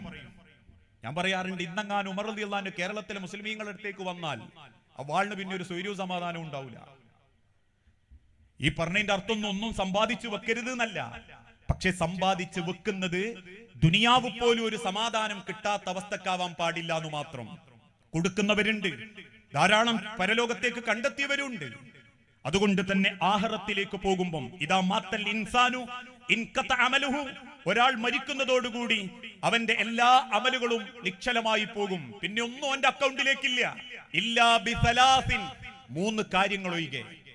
3 കാര്യങ്ങൾ അവൻ മരിക്കുന്നതിന് മുൻപ് കണ്ടെത്തിയാൽ മരിച്ചു കഴിഞ്ഞാലും അവന്റെ കബറിലേക്ക് അതിന്റെ കൂലി കിട്ടും. ഒന്നാമത്തേതേതാ? വവലദുൻ സ്വാലിഹുൻ യദ്ഉ ലഹു, സ്വന്തം മാതാപിതാക്കൾക്ക് വേണ്ടി ഹൃദയം തുറന്ന് പ്രാർത്ഥിക്കുന്ന മക്കളുടെ പ്രാർത്ഥന. ആ പ്രാർത്ഥന റബ്ബ് കേൾക്കും. ഏത് മക്കളുടെ പ്രാർത്ഥന? ചില വാപ്പാർക്കൊക്കെ ഒരു തെറ്റിദ്ധാരണ ഉണ്ട്, എല്ലാ മക്കളുടെ പ്രാർത്ഥനയും പടച്ചോൻ കേൾക്കുന്നു പറഞ്ഞിട്ടില്ല. പ്രത്യേകിച്ച് അള്ളാഹുവിന്റെ റസൂല് പ്രത്യേകം ഓർമ്മപ്പെടുത്തി, ഉലമാക്കൾ അതിന്റെ അണ്ടർലൈൻ ചെയ്തിട്ട് പറഞ്ഞു, വവലദുൻ എന്ന് മാത്രമേ റസൂലുള്ള പറഞ്ഞിട്ടുണ്ടായിരുന്നുവെങ്കിൽ എല്ലാ മക്കളുടെ പ്രാർത്ഥനയും കിട്ടുമെന്ന് പറയേണ്ടി വരും. പക്ഷെ തൊട്ടടുത്ത വാക്കിൽ അള്ളാന്റെ ഹബീബ് പ്രയോഗിച്ചു, വവലദുൻ സ്വാലിഹുൻ യദ്ഉ ലഹു, മക്കള് സ്വാലിഹീങ്ങളാവണം, വാപ്പ നേർവഴിക്ക് നയിച്ച മക്കളാവണം, സുബ്ഹിക്ക് പള്ളി കൂട്ടിക്കൊണ്ടുപോയ മക്കളാവണം, എന്തൊക്കെ ധരിക്കണം എന്തൊക്കെ ധരിക്കാൻ പാടില്ല എന്ന് പഠിപ്പിച്ചെടുത്ത അമ്മാരാവണം, സുബ്ഹിന്റെ സമയത്ത് എഴുന്നേറ്റ് ഖുർആൻ ഓതിപ്പിക്കുന്ന വാപ്പാരാവണം. അല്ലാതെ തിന്നാൻ കൊടുത്ത ക്വാളിറ്റി മാത്രം പടച്ചോനോട് പറയാണ്ടാവൂല. വല്ലാഹു ഖൈറുർ റാസിഖീൻ, നീ മരിച്ചധ്വാനിച്ച് കിട്ടിയതൊക്കെ എന്റെ തീരുമാനപ്രകാരമാ. അതുകൊണ്ട് മക്കളെ പോറ്റാൻ വേണ്ടി കഷ്ടപ്പെട്ടു, അധ്വാനിച്ചു. ഞാൻ അതിനുവേണ്ടി നായി നയിക്കുന്നത് പോലെ നയിച്ചു, കഴുതയെ പോലെ ഭാരം വഹിച്ചു, എല്ലാ മക്കളെയും പഠിപ്പിച്ചു, എല്ലാ മക്കൾക്കും തിന്നാൻ കൊടുത്തു, എല്ലാ മക്കളെയും കെട്ടിച്ചു, എല്ലാ മക്കൾക്കും വീടായി. ഇന്ന് പടച്ച റബ്ബിന്റെ ദുനിയാവിൽ നിങ്ങൾക്ക് പോരിശ പറയാം. കാരണം നിനക്ക് കെട്ടിക്കാൻ പണം തന്നത് നാഥനാ, നിനക്ക് ഭക്ഷിപ്പിക്കാൻ ഭക്ഷണം തന്നത് നാഥനാ, നിനക്ക് നിന്റെ മക്കളെ തന്നത് നാഥനാ. ആ നാഥൻ നിന്നോട് സൂചിപ്പിച്ചൊരു വാക്കുണ്ട്, യാ അയ്യുഹല്ലദീന ആമനൂ ഖൂ അൻഫുസകും വഅഹ്ലീകും നാറാ. വിശ്വാസികളെ, 5 വക്ത് നിസ്കരിക്കുന്നവരെ, അള്ളാന്റെ കഅബാലയത്തിങ്കലേക്ക് പോകുന്നവരെ, പരിശുദ്ധ റമളാൻ മാസത്തെ കാത്തിരിക്കുന്നവരെ, ഖൂ അൻഫുസകും വഅഹ്ലീകും നാറാ. ഞാൻ പള്ളിക്ക് പോകാറുണ്ട്, ഞാൻ ഇസ്ലാഹി പ്രവർത്തനത്തിന്റെ രംഗത്തുണ്ട്, ഞാൻ MSMലൂടെ ISMലൂടെ കേന്ദ്രകാരനായിട്ടുണ്ട്, നാട്ടിൽ എന്നെ കൊണ്ട് ഒരുപാട് ദേവത്വ പ്രവർത്തനങ്ങൾ നടന്നിട്ടുണ്ട്, പല സാമൂഹിക ക്ഷേമ പ്രവർത്തനത്തിലും ഞാനുണ്ട്, ഞാൻ എന്റെ പെണ്ണുങ്ങളുണ്ട്, എന്റെ നാട്ടിലെ ഖുർആൻ ക്ലാസ്സിലുണ്ട്. എന്നിട്ട് റബ്ബ് പറയുന്നു, പോരാ, നിങ്ങൾ സ്വയം നന്നായാ പോരാ, സ്വയം പടച്ചോനെ ഭംഗിയാക്കി തൃപ്തിപ്പെടുത്താൻ മത്സരിച്ചോടിയാ പോരാ. ഖൂ അൻഫുസകും വഅഹ്ലീകും നാറാ. നിന്റെ വീട്ടിൽ മൂടി പുതച്ച് കിടക്കുന്ന മകനുണ്ടെങ്കിൽ, ഒരു വക്തിനെ നേർക്കാത്ത മക്കളുണ്ടെങ്കിൽ, ഒരായത്തോതാൻ അറിയാത്ത മക്കളുണ്ടെങ്കിൽ, ഒരു ദീനീ പ്രവർത്തനത്തിനിറങ്ങാത്ത മക്കളുണ്ടെങ്കിൽ, മണിക്കൂറുകൾ മൊബൈലിൽ കളിക്കുന്ന മക്കളുണ്ടെങ്കിൽ, ടിവിക്ക് മുൻപിൽ ഇരിക്കുന്ന മക്കളുണ്ടെങ്കിൽ, പടച്ചോന്റെ ദുനിയാവിൽ അള്ളാന്റെ കലാമിന് വേണ്ടി പണിയെടുക്കാത്ത മക്കളുണ്ടെങ്കിൽ, ഖൂ അൻഫുസകും വഅഹ്ലീകും നാറാ വഖൂദുഹൻ നാസു വൽ ഹിജാറ. മനുഷ്യരെയും കല്ലുകളെയും ഇന്ധനമായി കത്തിക്കുന്ന അഗ്നിയിൽ നിന്ന് നിന്റെ മക്കളെ നിനക്ക് കാക്കാൻ ഉത്തരവാദിത്തമുണ്ട്, നിനക്ക് സംരക്ഷിക്കാൻ ഉത്തരവാദിത്തമുണ്ട്. അല്ലെങ്കിൽ നീ കരഞ്ഞാലും, അവര് പേച്ചതിന്റെ പേരിൽ നീ പൊട്ടിക്കരഞ്ഞാലും, പടച്ച റബ്ബിന്റെ കോടതിയിൽ മക്കള് വഴിപേച്ചു റബ്ബേ എന്ന് നീ ആണയിട്ട് കരഞ്ഞാലും, അലൈഹാ മലായികത്തുൻ ഖിലാദുൻ ശിദാദുൻ ലാ യഅസൂനല്ലാഹ മാ അമറഹും വയഫ്അലൂന മാ യുമറൂൻ. നിന്റെ കരച്ചിലിന് തിരുത്താനാവാത്ത ശക്തരായ മലക്കുകൾ നിന്റെ കൺമുൻപിൽ വെച്ച് ആ മക്കളോടൊപ്പം നിന്നെയും ശിക്ഷിക്കുന്ന ഒരു രംഗം വരാനുണ്ട്. അതുകൊണ്ട് ആര് പ്രാർത്ഥിച്ചാലും കിട്ടുന്നല്ല. വവലദുൻ സ്വാലിഹുൻ യദ്ഉ ലഹു. ഞാനൊക്കെ പറയാറുണ്ട്, ഇന്നത്തെ കാരണവന്മാരൊക്കെ ചിലരങ്ങ് മണ്ണിന്റെ അടിക്ക് പോയാ ആരാപ്പളാ പോവാന്നൊന്നും പറയാൻ പറ്റൂലട്ടോ. പക്ഷേ വരാനിരിക്കുന്ന ഒരു തലമുറയിൽ ഇതിനൊന്നും വലിയ താല്പര്യമില്ലാത്തോല. അവർക്ക് 7സും 5സും ഇങ്ങനത്തെ കാര്യങ്ങൾ ഇത് വേണ്ടാന്ന അർത്ഥത്തിലല്ല, ഇതൊക്കെ തന്നെ ഉള്ളൂ ചിലർക്ക്. അള്ളാന്റെ ദീനീപരമായ കാര്യത്തിൽ ഇടപെടുക എന്ന് പറഞ്ഞാൽ അത് നിലവാരം കുറഞ്ഞ ഏർപ്പാടായിട്ടാ ചിലർക്ക് തോന്നുന്നത്. അതുകൊണ്ട് തന്നെ ആ വാപ്പാന്റെ ക്വാളിറ്റി കിട്ടാത്ത മക്കളും ഉണ്ട്. ഇക്കഴിഞ്ഞ ദിവസം ഒരാവശ്യത്തിന് വേണ്ടിയിട്ട് ഒരു വാപ്പാന്റെ അരികിലേക്ക് വന്നു. വലിയ പൈസക്കാരനാ. ഞാനൊക്കെ പറയാറുണ്ട്, ചിലരങ്ങനെ രണ്ട് മനസ്സില്ലാതെ ഒറ്റ മനസ്സോടുകൂടി കൊടുക്കുന്നത് കൊണ്ടാ പലർക്കും വീടുണ്ടാകുന്നതും പലർക്കും ഭക്ഷണം കിട്ടുന്നതും നോമ്പിന് സന്തോഷത്തോടെ അന്നം കുടിച്ച് ജീവിക്കുന്നു. ഒരു കണക്കും പറയാതെ ആരോടും ചോദിക്കാതെ. ഞാൻ ഈ കഴിഞ്ഞ ദിവസം 3 ദിവസമായിട്ട് ദുബായിലാ. എനിക്ക് ഒന്ന് ഇവിടത്തേനേക്കാളും മൊയിലൈമാർ അവിടെ ഉണ്ട് പിരിവിന്. ഇതൊക്കെ പോയി കാണുന്ന ഒരേ മനുഷ്യന്മാരെ, കൊടുക്കുന്ന ഒരേ മനുഷ്യന്മാരെ. ഇവിടെ ആദ്യത്തെ ഒരു ദിവസം നമ്മളെ പുരയിലേക്ക് കിട്ടാനൊരു ഏതെങ്കിലും ഒരു സക്കാത്തിന്റെ പൈസക്ക് ഒരു പെണ്ണ് വന്നാ പിന്നെ 4 ദിവസം നമ്മൾ വാതിലോർക്കാൻ മടിയാ. എന്താ? 10 ഉറുപ്പ്യ കൊടുക്കാനില്ല. ദൂരെ നിന്ന് വരുന്നത് കണ്ടാൽ പോലും ചിലർക്ക് അസൂയ.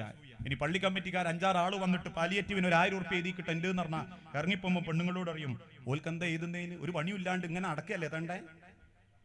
ഇതൊക്കെ പോലത്തെ മനസ്സിൽ വരിസംഖ്യക്ക് 5 ഉറുപ്പ്യ കൂട്ടിയാ പിന്നെ പള്ളിയിൽ ജമാഅത്തിന് ആള് കൂടുന്നുള്ള കാലഘട്ടം. എന്തിനാ ചോദ്യം ചെയ്യേ? എല്ലാ നാടും അങ്ങനെയാണല്ലോ ഞാൻ പറയുന്നത്. പടച്ചോന്റെ മാർഗത്തിലൊക്കെ ഒന്ന് ചെലവാക്കി അതേമാതിരി ഒന്ന് മക്കളെയൊക്കെ അതിന്റെ കൂട്ടത്തു കൂട്ടി കൊണ്ടുപോവാ. എന്നിട്ടാ ബാപ്പ മകന് വരാൻ വേണ്ടി കാത്തിരുന്നു. ആ മകൻ വരാൻ വേണ്ടി കാത്തിരുന്നു. വാപ്പ നല്ല പൈസക്കാരനാ, മോനും പൈസക്കാരൻ. എന്നിട്ട് തിരിച്ചു വന്നപ്പം വാപ്പ ഒരു വലിയ പൈസ എടുത്തിട്ട് മോനം നടുവിലിരുത്തിയിട്ട് തന്നു. എന്നിട്ട് ആ വാപ്പ പറഞ്ഞൊരു വാക്കുണ്ട്, എനിക്കതിപ്പോഴും കേൾക്കുമ്പം മനസ്സിൽ വല്ലാത്ത സന്തോഷവും തോന്നും, അതോടൊപ്പം തന്നെ ഒരു വല്ലാത്ത സങ്കടവും തോന്നും. ഞാൻ ആ സമയം വരെ ഞങ്ങളൊക്കെ ചിന്തിച്ചിരുന്നു, എന്തിനാപ്പം മോൻ വരാൻ വരെ ഇയാൾ കാത്തിക്കണ്ട്, ഇയാൾക്ക് ഇങ്ങ് തന്നാ പോരെ. അയാളിങ്ങനെ പറഞ്ഞു വാശി പിടിക്കുക, ഓൻ വരട്ടെ ഓൻ വരട്ടെ. വന്നതിന് ശേഷം അയാൾ തന്ന്. എന്നിട്ട് അദ്ദേഹം പറഞ്ഞു, ഞാൻ എന്റെ മകൻ വരാൻ കാത്തിരുന്ന എന്തുകൊണ്ടാണെന്നറിയോ, എനിക്കിനി അധിക കാലങ്ങളെ സഹായിക്കാൻ ആയുസ് ഉണ്ടായിക്കൊള്ളണമെന്നില്ല. പക്ഷെ ഞാൻ ഇങ്ങനെയൊക്കെ നിങ്ങൾക്ക് തന്നിരുന്നോ നിന്റെ മോൻ കണ്ടിട്ടില്ലെങ്കിൽ നാളെ നിങ്ങൾ കയറി വരുമ്പം ഒരു പരിഗണന എന്റെ മോൻ തരൂല. ഞാൻ കൊടുക്കുന്നതിന്റെ മോൻ കാണണം, എങ്കിലേ ഞാൻ തുടങ്ങി വെച്ചത് തുടരാൻ എന്റെ മക്കൾ ഉണ്ടാവും. എന്തൊരു ദീർഘവീക്ഷണം നോക്കി നിങ്ങളാ വാപ്പന്റെ, എന്തൊരു മനോഹരാണ്. ഓലും കൂടി അറിയാൻ വേണ്ടി, കാരണം വളരുന്ന തലമുറയാ. ഇത് കൊടുക്കലൊക്കെ വലിയ ബുദ്ധിമുട്ടാ. ഉള്ളത് അവനാന്റെ ഇൻട്രസ്റ്റിന് പൈസക്കും. അതുകൊണ്ട് ആ സിനിമാ നടന്മാരൊരു ലേബൽ വെച്ചിട്ട് ചോദിക്കും, എന്റെ കയ്യിൽ 10 ഉണ്ടോ, എനിക്ക് 100 ഉണ്ടാക്കാം, എന്റെ കയ്യിൽ ഒന്നുമില്ല, എനിക്ക് മൂഞ്ചാം എന്നുള്ള കോലത്തിൽ കേട്ട് വളരുന്ന മക്കളാ. അതുകൊണ്ടുള്ളത് പൈസ ഉണ്ടാക്കണം എന്നുള്ള ഒരൊറ്റ ചിന്ത കൊണ്ടാ നാട്ടിലൊക്കെ സാമ്പത്തിക ക്രമക്കേടുകൾ ഉണ്ടായത്, അല്ലേ? യാതൊരു ഹക്കും ബാത്തിലും ഇല്ലാണ്ട് പേരും തെറിയില്ലാണ്ട് മുതൽ സമ്പാദിക്കാൻ മനുഷ്യന്മാരോടി, മക്കളെ അതിന് ചട്ടുകങ്ങളാക്കി. എത്ര ചെറുപ്പക്കാരാ പണിയില്ല, പക്ഷെ പണി എന്താ? Net marketing, MLM, multi level marketing. എന്താ അതിന്റെ ക്വാളിറ്റി? നല്ലൊരു കോട്ടും ഒരു സ്യൂട്ടും ഒരു ബെൻസിന്റെ മുൻപിലുള്ള ഫോട്ടോവും കണ്ടിട്ട് എളാപ്പന്റെ അടുത്ത് പോയി പറയും, നിങ്ങൾ 10 നിക്ഷേപിച്ചാൽ നിങ്ങൾക്ക് മാസം 1000. എളാപ്പന്റെ വലതുഭാഗത്ത് 5 ആളെ ചേർത്താ നിങ്ങൾക്ക് പിന്നെയും 15,000. അവസാനം കുത്തുവാളെടുത്ത് പൊളിഞ്ഞ് എളാപ്പയും മൂത്താപ്പയും മരിയക്കളും തമ്മിൽ തല്ലി പള്ളി കമ്മിറ്റിന്റെ അടുത്ത് എന്തിന് ഓൻ പൈസ വാങ്ങിക്കൊണ്ടുപോയി പറ്റിച്ചെന്നറിയാൻ. ഇത് കൊടുത്തപ്പോ എന്തേ പള്ളി കമ്മിറ്റിക്കാരോട് ചോദിച്ചില്ലേ? ആ സമയത്ത് കൊടുത്താ പിന്നെ കിട്ടുന്ന ഇല്ലാണ്ടായി പോവും. മൗലിയാമാര് പറയും അത് ഹറാമാണ്. ഇത് പൊളിയുമ്പോ മൗലിയാമാര് ഓർമ്മ വരിക. എല്ലാരും അത്തരക്കാരാന്നല്ലോ. ഇങ്ങനത്തെ കാലഘട്ടത്തിലൂടെ നമ്മൾ കടന്നു പോകുമ്പോൾ മക്കളെയൊക്കെ ഒന്ന് ദീനീ ചിട്ടയിലേക്ക് കൊണ്ടുവരാൻ അത്രയേറെ ലിബറൽ ചിന്താഗതികളും സ്വവർഗരതിയും ഗേസെക്സും ലെസ്ബിയൻ ആസ്വാദനങ്ങളും LGBTQകളും ഈ ഉമ്മത്തിനെ ബാധിച്ചുകൊണ്ടിരിക്കുക. ഇത് ചെറിയ കളിയായിട്ട് നിങ്ങൾക്ക് തോന്നണ്ട. അതുകൊണ്ടാ കേരളത്തിലുള്ള മുഖ്യധാരാ മാധ്യമങ്ങളിൽ പലതും കേരളത്തിലെ ക്യാമ്പസുകളിൽ, പുരോഗമന ചിന്തയുള്ള ക്യാമ്പസുകളിൽ കയറി ചെന്നു. ഏക സിവിൽ കോഡിനെ പറ്റി ചോദിച്ചപ്പം പലരും പറഞ്ഞു, മുസ്ലിം കുടുംബത്തിലെ പെൺകുട്ടികളും ആൺകുട്ടികളും അതിനെന്താ, ഒരുമിച്ച് കത്തിക്കാനാ തീരുമാനെങ്കിൽ ഒരുമിച്ച് കത്തിക്കുന്നതിനെന്താണ്? ഇതേപോലെ തന്നെ പെണ്ണിനെ കെട്ടണം, my body my choice, individual freedom, ഞങ്ങൾക്ക് വ്യക്തിഗത താല്പര്യത്തിന്റെ സ്വാതന്ത്ര്യത്തിനനുസരിച്ച് ജീവിക്കണം. അതുകൊണ്ട് പെണ്ണിനെ കെട്ടും, ആണിനെ കെട്ടും. കഴിഞ്ഞ ഫെബ്രുവരി 14 കേരളത്തിന്റെ ഓരോ ബീച്ചോരങ്ങളിലും 2 ആൺകുട്ടികൾ കെട്ടിപ്പിടിച്ച് അശ്ലീലതയുടെ ചുംബനങ്ങളും കെട്ടിപ്പുണരലുകളും ചെറുതപ്പോ ചോദിക്കാൻ ചെന്ന കാരണവന്മാരോട് പത്രക്കാരും സദാചാരവാദികളും ക്യാമ്പസിലെ വിദ്യാർത്ഥികളും പറഞ്ഞു, ഞങ്ങൾ വിപ്ലവാത്മകമായ ഒരു തുടക്കം കുറിക്കാന്ന്. എന്ത്? ആണോടും കെട്ടിപ്പിടിച്ച് ഉമ്മൊടുക്കുന്നത്. ആ കാലഘട്ടത്തിലേക്കാണ് നമ്മൾ നീങ്ങിക്കൊണ്ടിരിക്കുന്നത് സഹോദരങ്ങളെ. അതുകൊണ്ട് തന്നെ എനിക്ക് വലിയ ദീനുണ്ടായിരുന്നു, ഞാൻ ഭയങ്കര ഇസ്ലാഹി പ്രവർത്തകനായിരുന്നു, പോരാ, ഇതൊക്കെ കൊണ്ടടക്കാൻ ഒരു തലമുറ ഇനിയും വേണം. ലുക്മാൻ അലൈഹിസ്സലാത്തു വസ്സലാം മക്കളോട് ചോദിച്ച പോലെ ചോദിക്കണം, നിങ്ങൾ ആരെയാ മക്കളെ ആരാധിക്കുക? നിങ്ങൾ ഏത് വിശ്വാസത്തിലാ പോവുക? കാരണം വിശ്വാസം തുടങ്ങി, സംസ്കാരം തുടങ്ങി, മനുഷ്യന്റെ പലതും നശിപ്പിക്കാൻ കാലഘട്ടത്തിലെ പലർക്കും പറ്റുന്നുണ്ട്. അതുകൊണ്ടല്ലേ ഒരു കാലഘട്ടത്തിൽ ലാ ഇലാഹ ഇല്ലല്ലാഹ്, അല്ലാഹു മാത്രം, വിജനതയിൽ, വിദൂരതയിൽ, മറ്റേത് പറമ്പിൽ, ഏത് വിജനമായ മരുഭൂമിയിലാണെങ്കിൽ പോലും, കോട്ടകൊത്തളങ്ങൾക്കുള്ളിലാണെങ്കിൽ പോലും ലാ ഇലാഹ ഇല്ലല്ലാഹ് എന്ന് നാവുകളെ കൊണ്ട് പറയിപ്പിച്ച നമ്മളുടെ തലമുറയുടെ നാവുകളെ കൊണ്ട് തന്നെ മറ്റു ചിലരും സഹായിക്കാൻ ഉണ്ടായേക്കാം എന്ന ഒരു ചോദ്യത്തിലേക്ക് നമ്മളെ തലമുറനെ കൊണ്ടുപോകാൻ ചിലർക്ക് പറ്റിയില്ലേ? പിന്നീട് അതിന്റെ പേരിൽ വർഷങ്ങളോളം അതിനെപ്പറ്റി ചിന്തിപ്പിക്കുകയും അല്ലെങ്കിൽ അതിനെപ്പറ്റി ന്യായീകരിപ്പിക്കുകയും ചെയ്യേണ്ട അവസ്ഥയിലേക്ക് എത്തിയില്ലേ? വേറൊരു ഭാഗത്തതാ സിനിമയും പാട്ടും സീരിയലുകളും ഒക്കെ ഇറക്കിയിട്ടാണ് ഇസ്ലാമിക പ്രബോധനം നടത്തേണ്ടത് എന്ന് പ്രഖ്യാപിച്ച് അതിന്റെ പിന്നാലെ പോകുന്ന ഒരു കൂട്ടര്. കേരളത്തിന്റെ ഓരോരുത്തരുടെയും ചരിത്രം എടുത്ത് പരിശോധിച്ചു നോക്കൂ. ജാറ മക്ബറ വ്യവസായങ്ങൾ നടത്തുന്നവർക്ക് അത് നിലനിർത്തണമെങ്കിൽ ഇശൽ നൈറ്റുകൾ വേണം, പേരുകേട്ട സിനിമാ നടന്റെ ഉദ്ഘാടനങ്ങൾ വേണം, പേരുകേട്ട സിനിമാ പിന്നണി ഗായികയുടെ ഇശലുകൾ, പാട്ടുകൾ, ഗാനമേളകൾ വേണം. അതേ ചരിത്രത്തിലേക്ക് തന്നെ നമ്മളുടെ വിഭാഗങ്ങളിൽ ചേർന്ന് നിൽക്കുന്ന ആളുകൾ പോലും സംഗീതത്തിന്റെ അറുതിയുടെ മായാലോകത്തേക്ക് പോകുന്നുണ്ടെങ്കിൽ ഈ തലമുറയെ, വരാനിരിക്കുന്ന ഒരു ജനതയെ സന്മാർഗത്തിലേക്ക് നയിക്കാം. വാപ്പാരെ, നമ്മളേ ഉള്ളൂ. അതുകൊണ്ട് എല്ലാവരുടെയും ശത്രുഭാഗത്ത് മുജാഹിദ് പ്രസ്ഥാനാവാനുള്ള കാരണം, എല്ലാവരെയും ശത്രുഭാഗത്ത് നമ്മളാ. കാരണം ഒരു നൂറ്റാണ്ട് മുൻപ് പറഞ്ഞതേ ഇപ്പോഴും നമ്മൾ പറയുന്നുള്ളൂ. ഒരു നൂറ്റാണ്ട് മുൻപ് മാറ്റി പറയേണ്ടി വന്നിട്ടില്ലാത്തതൊന്നും ഇന്നും നമ്മൾ മാറ്റി പറഞ്ഞിട്ടില്ല. ആരൊക്കെ ആക്ഷേപിച്ചാലും കുറ്റപ്പെടുത്തിയാലും ആ ആർജവ ബോധം വരാനിരിക്കുന്ന ഒരു തലമുറക്ക് ഉണ്ടാക്കി കൊടുക്കാൻ നമ്മൾ ബാധ്യസ്ഥരാ. അതുകൊണ്ട് മക്കളെ പഠിപ്പിക്കണം. നാവിനടിയിൽ തിരികലും മൂക്കിലേക്ക് വലിച്ചു കയറ്റലും ഞരമ്പുകളിൽ കുത്തിത്തായ്ത്തലും ആണത്തമാണെന്ന് പഠിപ്പിക്കുന്ന മോഡലുകളിൽ നിന്ന് മക്കളെ തിരിച്ചുകൊണ്ടുവരാൻ പറ്റണം. ആഖിറത്തിലേക്ക് ഉപകാരപ്പെടുന്ന ഒന്ന് അതാ. ഞാൻ പറയാറുണ്ട്, ഞാനിപ്പോ പ്രസംഗിക്കുമ്പോ ഈ ഇരിക്കുന്ന നിങ്ങളെക്കാളും, എന്നെ ക്ഷണിച്ചോലേക്കാളും, ഇനി എന്നെക്കാളും കൂടുതൽ കൂലി പോകുന്നത് സാധുക്കൾ പൊരയില് പ്രശാസ്കാരവും കഴിഞ്ഞ് കിടന്നുറങ്ങാൻ നോക്കുന്നതിന്റെ വാപ്പക്കും മക്കുവാ. കാരണം ഒന്നുമല്ലാത്ത കോലത്തിൽ അവനെ മൊയ്ലിയാരാകാൻ വിട്ടതാണോ എന്ന് ചോദിച്ച് ചടവണ്ണക്കുണ്ട ചാക്കുമ്പന്റെ വാപ്പയമ്മയും കേട്ട ആക്ഷേപങ്ങൾ കുറെ ഉണ്ട്. ഇത്രയൊക്കെ നല്ല കാലഘട്ടത്തിൽ ഇങ്ങെന്തിനാ അവനെ മൊയ്ലിയാരാക്കുന്നതെന്ന് ചോദിച്ചിരുന്നു എന്നാ വാപ്പ എപ്പോഴും പറയും. പള്ളിയിൽ നിന്ന് ആൾക്കാർ ചോദിക്കലതായിരുന്നു. ഇപ്പൊ ഞാനൊരു ഹദീസ് പറയുന്നുണ്ടോ, ആയത്ത് പറയുന്നുണ്ടോ, കൂലി അവിടേക്ക് പോകുന്നുണ്ട്. ഇനി സാധുക്കൾ അങ്ങ് മരിച്ചു പോയാലും ഞാൻ പ്രസംഗിച്ച കൂലി പോകുന്ന കബറിലേക്കാ. ഇനി ഞാനങ്ങ് പേച്ചു പോയാലും ഓൽക്ക് അള്ളാനോട് ചോദിക്കുമ്പോ ഉത്തരണ്ട്, പഠിച്ചോനെ പഠിപ്പിച്ചിക്ക്, പിന്നോ വഴി തെറ്റിപ്പോയതാ. ഇതിൽ എത്ര രക്ഷിതാക്കൾക്ക് അതിനുള്ള ഉത്തരവാദിത്തമുണ്ട്? നാട്ടിലൊക്കെ ചില ആളുകൾ പറയും, വാപ്പ നല്ല മുജാഹിദ, മോനോ കുഴപ്പമൊന്നുമില്ല, പള്ളിയിൽ വരും പോവും, പള്ളിയിൽ വരും പോവും, പിന്നെ ഓൻ വലിയ പണിക്കാരനൊക്കെ അല്ലേ, ജോലിക്കാരനൊക്കെ അല്ലേ എന്നാ പറയാ. ആലോചനകൾ വരുമ്പോ അങ്ങനെയാ പറയാ. പള്ളിയിൽ വന്നു പോകലും നാട്ടിലുള്ള ജമാഅത്ത് പങ്കെടുക്കലും മാത്രമാണോ നല്ലോണ്ട ലക്ഷണം? അല്ലട്ടോ.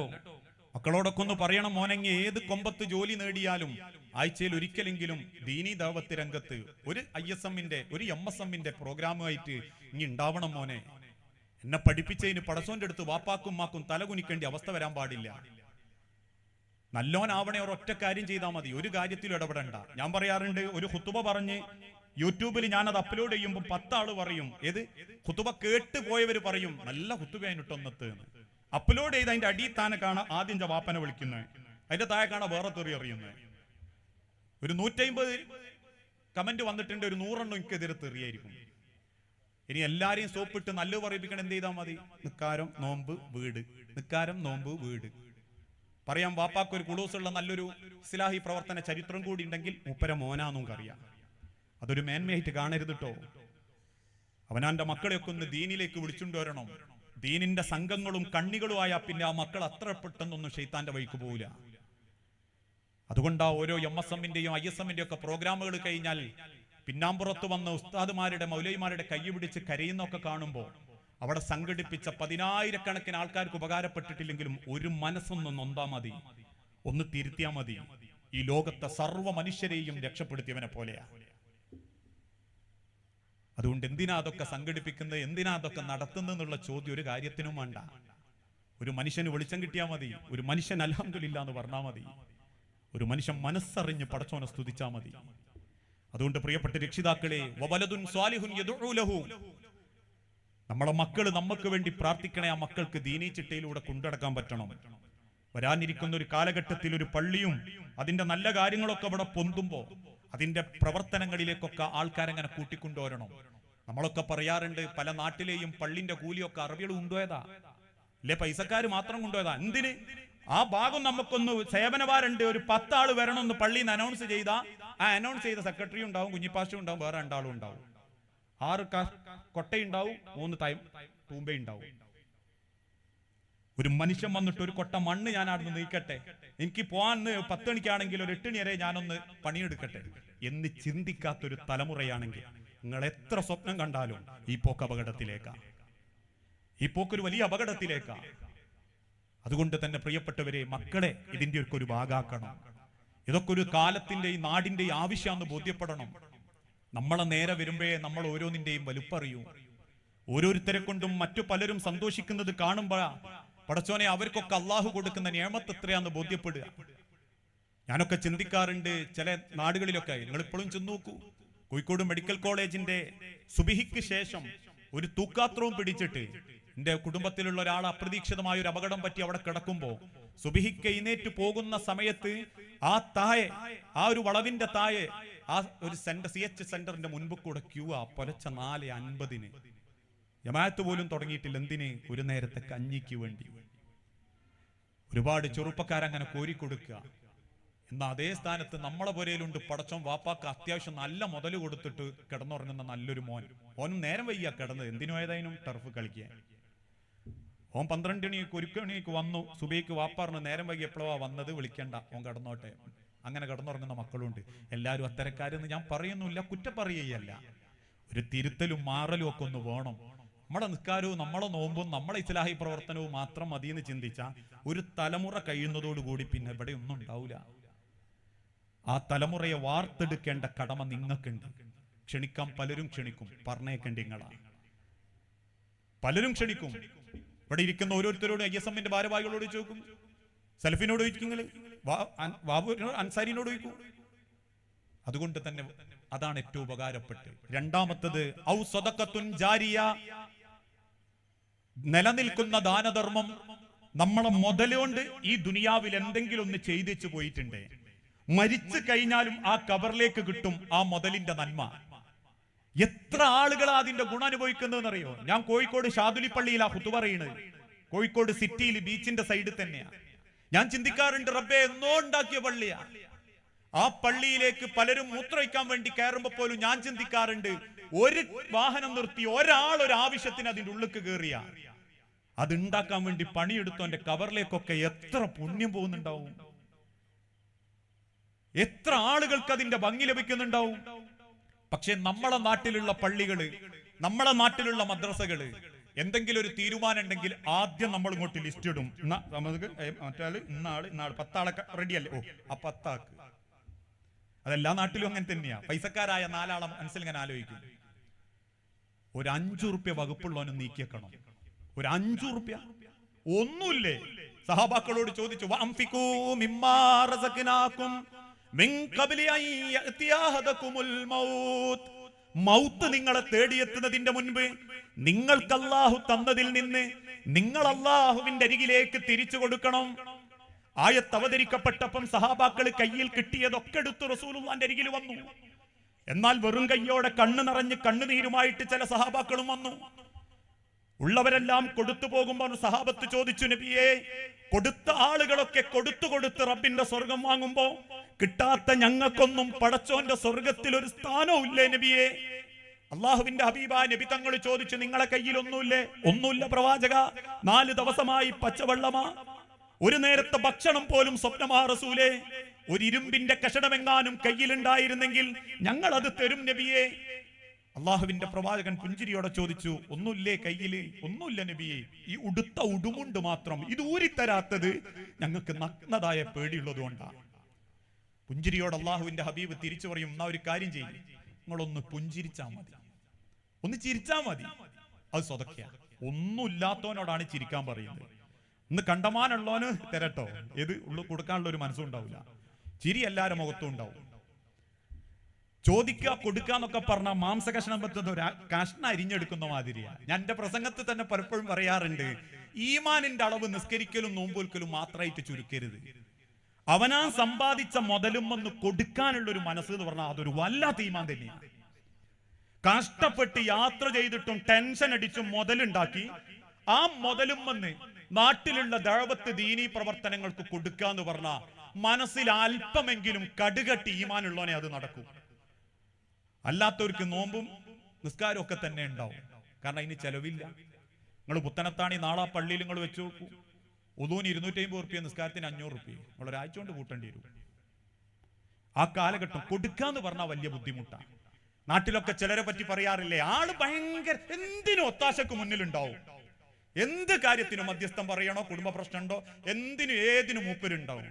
പിന്നെ ആ ഒരു കുഴപ്പമുള്ളു, എന്തേ ഇറക്കാൻ ചിരിമാട്ടിയ ഒത്താശ ഉള്ളൂ. ഇറക്കുക എന്ന് പറഞ്ഞാൽ വലിയ ബുദ്ധിമുട്ടാണ്. ചിരിയും കളിയും ലോകിയും ഒക്കെ ഉണ്ടാവും. ഇതെങ്ങനെയാണല്ലോ എല്ലാവരും. ഒരാൾക്ക് എന്തെങ്കിലും ഒന്ന് കൊടുക്കാന്ന് പറഞ്ഞാൽ, അതുകൊണ്ടാ നബി സല്ലല്ലാഹു അലൈഹി വസല്ലമ സഹാബത്തിനോട് നിങ്ങൾ ഹദിയ കൊടുത്ത് മനസ്സ് പാകപ്പെടുത്തണം. ഹദിയ കൊടുത്ത് മനസ്സ് പാകപ്പെടുത്തണം. എന്താ അതിന്റെ അർത്ഥം? ഈ കൊടുക്കാനുള്ള മനസ്സുണ്ടാവണമെങ്കിൽ നമ്മുടെ കയ്യിലുള്ള എന്തെങ്കിലുമൊക്കെ ഒരു നല്ലത് വേറൊരുത്തന് കൊടുത്തിട്ടുള്ള ഒരു മനസ്സ് നമുക്ക് ഇങ്ങനെ ഉണ്ടാവണം. അതിപ്പോ നമ്മൾ ഗൾഫിൽ നിന്ന് വരികയാണ്, ഒരു അത്തറിന്റെ കുപ്പിയാണുള്ളത്, ഓനങ്ങ് കൊടുക്കുക. ആ കൊടുക്കുന്ന ഒരു മനസ്സിങ്ങനെ വരുമ്പോ അങ്ങനെയാണെ പിന്നെ ഓന് സമ്പത്തും കൊടുക്കാൻ തോന്നും. എന്നാ കൊടുക്കാൻ മനസ്സില്ലാത്തവനോ, ഇങ്ങോട്ട് കിട്ടണമെന്ന് മാത്രം ആഗ്രഹിക്കുന്നവനോ, ഓനൊരു ചിരി ചിരിച്ചാൽ പോലും ഓന്റെ മനസ്സിലുള്ളത് തിരിച്ച് ചിരി കിട്ടണം എന്നായിരിക്കും. അതുകൊണ്ടാണ് ഒരാളെ മൊത്തം നോക്കി ചിരിച്ചിട്ട് ചിരിച്ചില്ലെങ്കിൽ പിന്നെ അടുത്ത സ്ഥലത്ത് നമ്മളെ നോക്കി ചിരിക്കും, നമ്മൾ ഇരിക്കില്ല. എന്താ, ഞാൻ ഇന്നലെ ചിരിച്ചപ്പോൾ ചിരിച്ചില്ല. ദുനിയാവിലൊന്നും പ്രതീക്ഷിക്കരുത് എന്നാണ് പടച്ചോന് മനസ്സിൽ ആഗ്രഹിച്ചു കൊടുത്തതിന് ദുനിയാവിൽ നിങ്ങളൊന്നും പ്രതീക്ഷിക്കരുത്. എന്നാൽ നിങ്ങൾ പ്രതീക്ഷിക്കാത്തത് ദുനിയാവിൽ പടച്ചോൻ കൊണ്ടെത്തരുകയും ചെയ്യും, ആഖിറത്തിൽ വേറെയും തരും. നമ്മളെ സമ്പത്തിൽ നിന്ന് എന്താണോ റബ്ബിന് കൊടുക്കാനുള്ളത്, എന്താണോ അള്ളാന്റെ മാർഗത്ത് കൊടുക്കാനുള്ളത്, ഞാൻ എന്റെ അമ്മമാരോടും പെങ്ങന്മാരോടും ഒടുക്കിയ പറയുന്നത്, വാപ്പ തന്ന കാലം മുതൽക്ക് ചിലപ്പോ 10-15 പവനൊക്കെ കൈമേലുണ്ടാവും. ഞാനിപ്പോ പറയാറുണ്ട്, ഒരു ഉമ്മാനൊപ്പം നിർത്തിയിട്ടൊന്ന് എണ്ണി നോക്കിയാൽ മതി. കൈമേല് 2 വള, 1.25, 2.5 കൈത്തിലുള്ളത്, ചെവിയിലുള്ളത്, അതിനുശേഷം വിരലുമ്മലുള്ളത്, പിന്നെ ബാങ്ക് ലോക്കറിൽ മൂത്തോക്ക് കൊടുക്കണോ ഇളയോക്ക് കൊടുക്കണോ എന്നൊക്കെ വിചാരിച്ച് സ്വപ്നം കണ്ടുവെച്ച് ചുരുങ്ങിയത് ആണുങ്ങളെ ശരീരത്തിൽ വൽങ്ങനേതും ഉണ്ടാവില്ല. ഒരു തുണിയും ഒരു ഉപ്പായോ അതേമാതിരി ഉള്ളിലൊരുള്ളതും പുറത്തുള്ള ഒരു ടവലും ഒക്കെ ഉണ്ടാവും. നിങ്ങളൊന്ന് ആലോചിച്ച് നോക്കിമാര്, 2.25 പവന്, ലക്ഷം 1 ഒന്നുമല്ല 1.25, മോതിരം 2 എണ്ണം 1.5 ലക്ഷമായി, മാല 1.25 പവന് 1.5 പവന് 3 ലക്ഷമായി. ഇനി നിങ്ങളെ വേറല്ലാത്ത വീട്ടിലുള്ളത് ചോദിച്ചു, ജീവിച്ച് നടന്നു പോകുമ്പോൾ നിങ്ങളിൽ 5 ലക്ഷം റുപ്യന്റെ മുതലുണ്ട്, അതിൽ നിന്നൊരു 5000 റുപ്യെങ്കിലും. അതുകൊണ്ട് ആ സഹാബാക്കളുടെ കാലഘട്ടത്തിൽ അവരങ്ങ് ഊരി കൊടുത്തു. ബിലാൽ റളിയല്ലാഹു അൻഹുവിന്റെ തട്ടം നിറഞ്ഞപ്പോൾ റസൂലുള്ള പറഞ്ഞുനാവും, ബിലാൽ മടങ്ങി വരൂ, ഇന്നൊരു തട്ടുകയറ്റ് നിങ്ങൾ ഇവിടുന്ന് വിട്ടാല് എത്രത്തോളം ഈമാൻ ഉണ്ട് എന്നുള്ളത്. അങ്ങനെ കൊടുത്തിട്ടില്ലെങ്കിലും നിങ്ങൾക്ക് കണ്ടെടുക്കാൻ പറ്റും, നിങ്ങൾ കൊടുക്കണം. പ്രിയാപ്പിള കൊടുക്കട്ടെ, മൂപ്പര് കൊടുക്കട്ടെ എന്ന് ചിന്തിക്കലല്ല. നിങ്ങൾക്ക് നിങ്ങളുടെ ആഹാരമൊക്കെ ഒന്ന് വിളിച്ചാക്കാൻ ഞങ്ങളെ വാപ്പങ്ങ കുറച്ചൊരു മുതലൊക്കെ തന്ന് അതങ്ങനെ കുണ്ടച്ച് മക്കൾക്ക് ഉണ്ടാക്കി വെക്കൽ മാത്രമല്ല, ഓല അതിട്ടിട്ട് അതിന്റെ പേരിൽ തമ്മിത്തല്ലും. കുറച്ചു കാലം കഴിഞ്ഞ് ഞങ്ങൾ മരിച്ചാലും നിങ്ങളെ മുതൽ കിട്ടി അതൊന്നും ഏതെങ്കിലും ജ്വല്ലറി കൊണ്ടുവച്ച് വിറ്റ് ഉരുക്കിയിട്ടായിരിക്കും. മുമ്പിലുള്ള ഏതോ ആളമ്മ ഉപയോഗിച്ച വളയും മാലയൊക്കെ ആയിരിക്കും ബേക്കലുള്ള നാട്ടുകാരുത്തി പുത്തനത്താണി ആ ഒരു ജ്വല്ലറി പോയി വാങ്ങിയത്. കാരണം വിറ്റോൻ അതൊന്ന് തീയിലിട്ട് വാട്ടി വേറെ ഡിസൈൻ ആക്കും, ബേക്കുള്ളോട് പോയി വാങ്ങിയിട്ടുണ്ടാവും. അത്രേ ഉള്ളൂ. ഇനി ഓള് ഇവിടെ ഇട്ടച്ച് പോയാലും വേറൊരാളത് വാങ്ങും. മണ്ണും വിണ്ണും പൊന്നും നിങ്ങൾ കൊണ്ടോന്നല്ല, അള്ളാന്റെ മണ്ണിലുള്ളതാ, അത് മണ്ണിലിട്ടേച്ച് പോണ്ടതുവാ. അതുകൊണ്ട് ആ നാട്ടിലൊക്കെ എന്തെങ്കിലും നല്ല കാര്യങ്ങൾ ഉണ്ടാകുമ്പോൾ ഏതെങ്കിലും ഒരു മൗലവിനെ കണ്ടിട്ട് ഗൾഫിക്ക് വിടുകയല്ല ആദ്യം ചെയ്യേണ്ടത്. നാട്ടിൽ മാക്സിമം ചില നാട്ടുകാരൊക്കെ അഭിമാനത്തിൽ പറയാൽ ഇത് ഞങ്ങൾ ഉണ്ടാക്കിയതാ, ഇപ്പോഴത്തെ ഒരു നിസ്കാരം നടക്കുന്നുണ്ട്, കൂലി നന്മണ്ട മഹലിന് മൊത്തം കിട്ടും, പുത്തനത്താണി മഹലിന് മൊത്തം കിട്ടും. അങ്ങനെയൊക്കെ ഒന്ന് ചിന്തിക്കണം. എത്ര കാലം എന്ന് വെച്ചിട്ടാ നമ്മൾ മറ്റുള്ളവരെ ആശ്രയിച്ചിട്ടും മറ്റുള്ളവരെ പ്രതീക്ഷിച്ചിട്ടും ഓടുക. അതിനെടുക്കാൻ മനസ്സില്ലാത്തവന് വേറെ എവിടെ പോയി കോടികൾ ഉണ്ടാക്കി വന്നിട്ട് ഇവിടെ ഒരു സ്ഥാപനം പൊന്തിയാലും പടച്ചോന്റെ ചോദ്യം കുറയൊന്നുമില്ല, അള്ളാന്റെ ചോദ്യം കുറയൊന്നുമില്ല കേട്ടോ. ഏത് അത്യാവശ്യം ഫണ്ടായിട്ടുണ്ട്, ഗൾഫ് പറഞ്ഞേച്ചവർക്കൊക്കെ ക്ലിയറായി കിട്ടിയിട്ടുണ്ട്, അതുകൊണ്ട് ഇനിയിപ്പോ പണി തുടങ്ങിയാൽ മതി എന്നുള്ളത് ഒരു ഭംഗിവാക്കായിട്ട് പറയാ. എത്ര ഫണ്ടായിട്ടുണ്ടെങ്കിലും നമ്മളൊരു 5 റുപ്യ ഇല്ലെങ്കിൽ ചോദ്യം പടച്ചോന്റെ അടുത്ത് എല്ലാവർക്കും നേരെ ഉണ്ടാവും. അതുകൊണ്ട് നമ്മളെ കയ്യിൽ എന്താണോ ഉള്ളത് അത് കൊടുക്കാൻ നമ്മൾ തയ്യാറാണെങ്കിലേ ഓരോ നാടും വികസനത്തിലേക്കും മാറ്റത്തിലേക്കും, ഇനി മഹല്ലാണെങ്കിൽ പോലും മഹല്ലാണെങ്കിൽ പോലും ഞാനൊക്കെ തമാശക്ക് പറയാറുണ്ട്, പള്ളിയിലെ ബാത്റൂമിൽ കയറിയിട്ട് കറ പിടിച്ച പാട്ട കാണുകയും ഒരു വക്ക് പൊട്ടിപ്പോയ പാട്ട കാണുകയും ചെയ്യുമ്പോൾ അടുത്ത ജനറൽ ബോഡിക്ക് കാത്തുക്കും. ഇതിന് ബാത്റൂമിലെ പാട്ടങ്ങൾ കണ്ടില്ലേ? 15 ഉറുപ്യ മതി മനുഷ്യ ഒന്നാടെ വാങ്ങിക്കൊണ്ടൊക്കെ. 15 ഉറുപ്യ മതി. ഉത്തരവാദിത്വം നിർവഹിക്കാത്ത കമ്മിറ്റിക്കാരനോട് പടച്ചോൻ വേറെ ചോദിക്കോട്ടെ. അവിടെ എന്റെ കടമ പടച്ചോനെ വരുന്ന ഒരാൾക്ക് അതൊരു ബുദ്ധിമുട്ടായി തോന്നരുത് എന്നാണെങ്കിൽ അങ്ങനെ ചിന്തിക്കുന്നവനാ. ഇക്കഴിഞ്ഞ ദിവസം ഒരു ചെറുപ്പക്കാരൻ സങ്കടത്തോടെ പറഞ്ഞു, യാത്രക്കിടയിൽ ഒരു പള്ളിയിൽ ഇറങ്ങി. ആ പള്ളിയിൽ ഇറങ്ങിയിട്ട് അയാൾ പറഞ്ഞു, എനിക്ക് മൂത്രമൊഴിക്കാനാ, രാവിലെ ക്ലീൻ ചെയ്തുകൊണ്ടിരിക്കുന്ന സമയം മൂത്രമൊഴിക്കാൻ ഞങ്ങൾ ഗേറ്റ് ഒന്ന് തുറക്കൂന്ന്. കൊന്നിട്ടാണെങ്കിലും ആ പള്ളിയിലുള്ള ആള് ഗേറ്റ് തുറന്നില്ല. അനുഭവ കഥയാ. ഗേറ്റ് തുറന്നു കൊടുക്കുന്നില്ല. ഇയാൾ പറഞ്ഞു, എനിക്ക് അത്ര അത്യാവശ്യങ്ങളൊന്ന് തുറക്കി. വേഗം അയാൾ അകത്ത് പോയിട്ട് അയാളെ പേസൊന്ന് 1 ഉറുപ്പ്യ എടുത്തുകൊണ്ടിട്ടുണ്ട്. താഴത്ത് ബസ് സ്റ്റാൻഡ് നിങ്ങൾ അവിടെ പോയിക്കൂടെ. നിങ്ങൾ ആലോചിച്ച് നോക്കൂ, ഇതൊരു പള്ളീന്റെ അവസ്ഥയൊന്നല്ല.